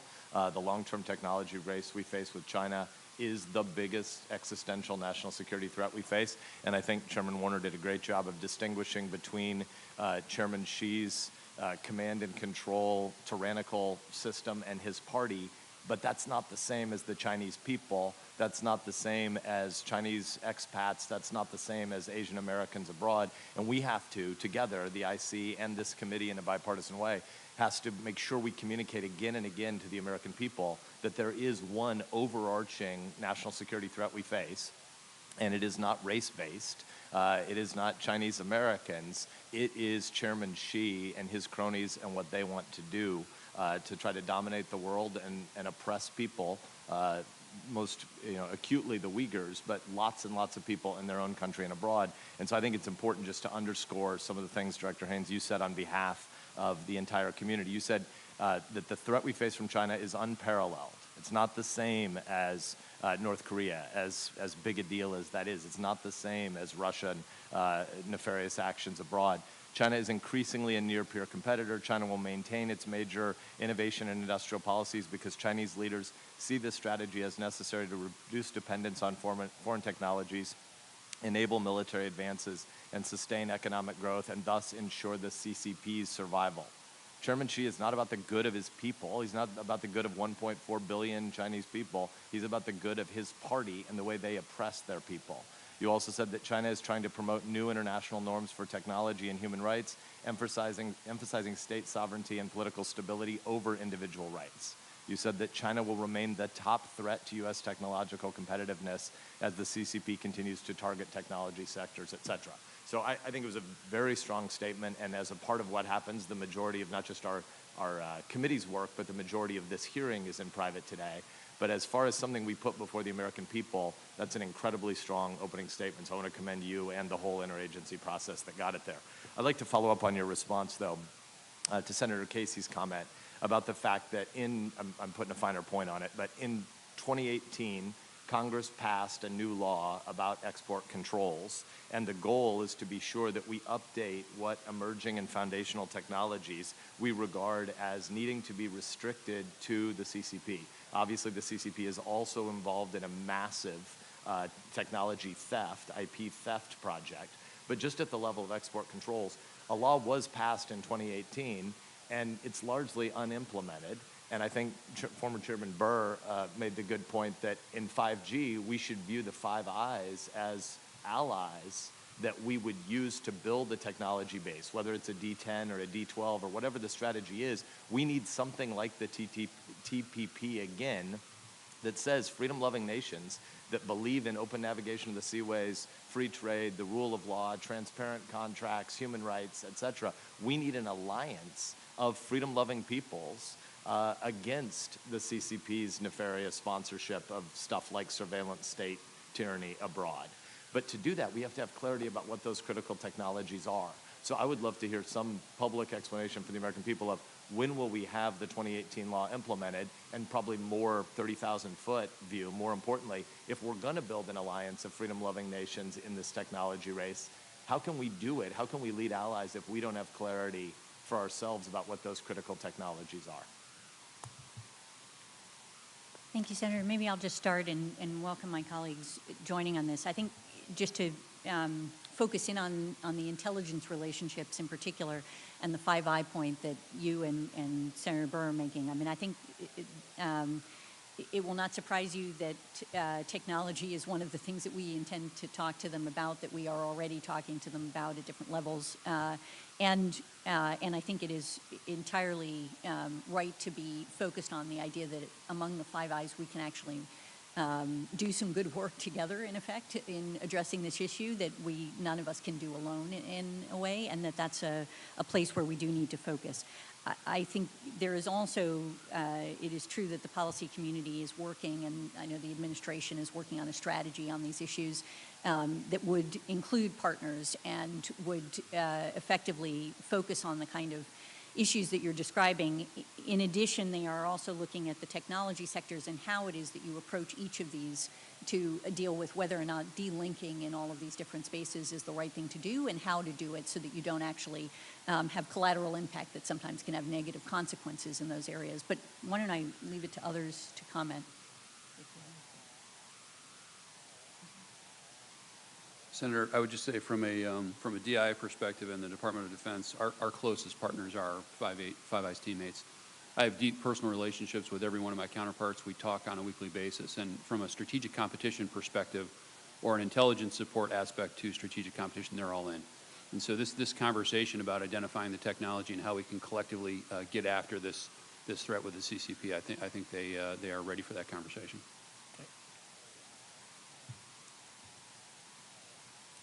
Yeah, I think, Senator, I would just add, from our competitive advantages, think about what are our competitive advantages for the nation, for the intelligence community, whether it's artificial intelligence, big data, machine learning, space. All of these are critical capabilities that have far-reaching implications, not only for our economy, but obviously for the security of our nation as we take a look at where we're going in the future as well. I mean, I'll just say the chair and the vice chair want to compliment Senator Sass for agreeing with the chair and the vice chair. It's always helpful, yes. Anybody else more? Because we're kind of clocking down. Fair enough. In the classified session, I want to follow up on particularly some of the Taiwanese pieces. We're going to go to Senator Gillibrand and WebEx, then Senator Cotton. Thank you, Mr. Chairman. Director Wray, as you are familiar, the families of the victims of the September 11 attacks have requested a number of FBI documents be declassified. As we approach the 20th anniversary of the attacks, I am trying to understand what information in those reports could still be so sensitive that it cannot be shared with the American people. For several months, I have been trying to get FBI to provide a classified copy of the documents to this committee so that I can read them myself, but so far the FBI has refused. From an oversight perspective, this is deeply concerning. Why hasn't the FBI provided the requested documents to the committee? And will you commit to providing those documents to the committee now? Well, Senator, I understand how important this issue is to you personally, and of course also to the victims' families. And as somebody who grew up in New York and whose family still lives in New York, it's personal to me as well. And the meeting and engaging with the 9/11 victim families was a big part of my own inspiration for my last time in law enforcement to come back into service. We do have to be a little bit careful here because of certain source and method issues and grand jury issues, but I have instructed our subject matter experts to review to see if there's more that we can share, and I am happy to report that we have identified some additional documents that we will be able to make available for review very shortly, and my staff will work with the committee staff to facilitate review. Can we have those documents within the next 2 weeks? I'll have to get back with my staff on the exact timing, but my definition of shortly is consistent with that rough time frame. Okay, and if you're not going to provide the particular document that I have requested, I need a reason in writing to the committee, since I, as a member of this committee, have every right to review that document. Certainly, Senator, I agree that an important part of our collaboration with this committee is that even in those rare instances where we can't provide information, we ought to be able to and have an obligation, I think, to explain to you why. Thank you. To Director Haynes and to General Nakasone, I'm very concerned about these blind spots, as we've already heard in testimony today, that our opponents are using the U.S. infrastructure and loopholes to penetrate our infrastructure, our companies, our data in a way that really prohibits us from following through on our investigations of terrorist groups and other international risks. I understand there are legal reasons, and I've heard the testimony that we want to talk about how we can ask the private sector to perhaps consider having a required reporting law passed. And I think that's a reasonable approach. But I'd like a little more context and information from both of you on how you see these gaps and these blind spots. And in fact, when we do have foreign terrorist attacks and undermining of our democracy, such as what Russia tried to do with the election, and undermined public confidence in our electoral process and exacerbated socio-political divisions in the U.S. These are serious, serious issues. And I don't like hearing that we have blind spots. So I'd like a little more analysis about if there are other authorities that are needed. And I've heard you all say you don't need other authorities, but I guess I'm not willing to accept that we are going to have blind spots. I think there has to be an appropriate way to give the tools that our intelligence community needs to be able to constantly protect against cyber threat, cyber terrorism, and cyber attack? Thank you, Senator. I'll just start, and obviously I'll leave the bulk of the answer to General Nakasone, who will have more views on the specifics in this area. But I would say that, I think really support the law that is currently being considered, which is basically something that would create, as I understand it, an obligation on companies to provide information when there are attacks, much like FireEye did in the context of SolarWinds. And that is something that I think would be useful. It is obviously one piece of the puzzle, and I think General Nakasone can speak with greater authority on what specifically the other issues are and answering your further questions. Senator, I share your concern with these blind spots, and this is something we shouldn't accept. Let me be a little bit more specific in terms of the blind spots. When an adversary decides that they're going to conduct an intrusion into a U.S. company, a U.S. government agency, one of the things that they realize is the fact if they can come into the United States and use an internet service provider in a period of time, they can quickly do that and conduct their operations and virtually not have any coverage in a timely manner from our ability to do surveillance in the United States. And that's obviously through a warrant, most likely done by the Federal Bureau of Investigation. They understand the timeline that it takes for a warrant to be done. And so they are being able to expose this gap. This is one of the areas that we have to understand our adversaries are using today. It's the way that they have structured their activities, and it's in a way that we, as we go forward, need to be able to address. Again, it's not that we are looking forward authorities for the National Security Agency. It's let's make sure that we identify what's taking place so the appropriate measures can be undertaken. Senator Cotton. Thank you all for your appearance here today. These hearings are always a welcome opportunity to highlight the work that you and all of the men and women you do in your agencies and organizations to help keep our country safe. Most of this committee's work, like most of your work, happens behind closed doors in a classified setting, so the American people don't appreciate the great work that you and the men and women you lead do for our country. So I'm glad that we have a chance to highlight this once a year or so. I also want to stress the importance of protecting all the information that your people collect. And Director Wray, part of the FBI's responsibility is to ensure that classified information is handled correctly, that's not disclosed in a way that could pose a risk towards Americans' national security or intelligence or military operations. Is that correct? Yes, that's correct. And that applies to all persons, to include persons especially who are cleared to handle classified information as well. Well, it's a responsibility that we share with other agencies in that respect, but yes. And so you do investigate instances of alleged disclosure of classified information that was done wrongly?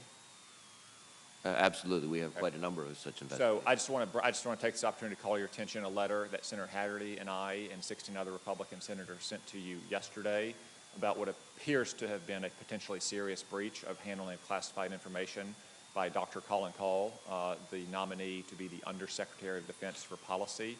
Could I get your commitment to provide a prompt response to that letter to the United States Senate, since this nomination could be pending just any time now? Senator, I'm aware of the letter. I haven't had a chance to review it yet, but I'm happy to take it. Thank you. I don't expect you to be fully apprised of the facts or have a conclusion about whether you should or should not or will not start an investigation.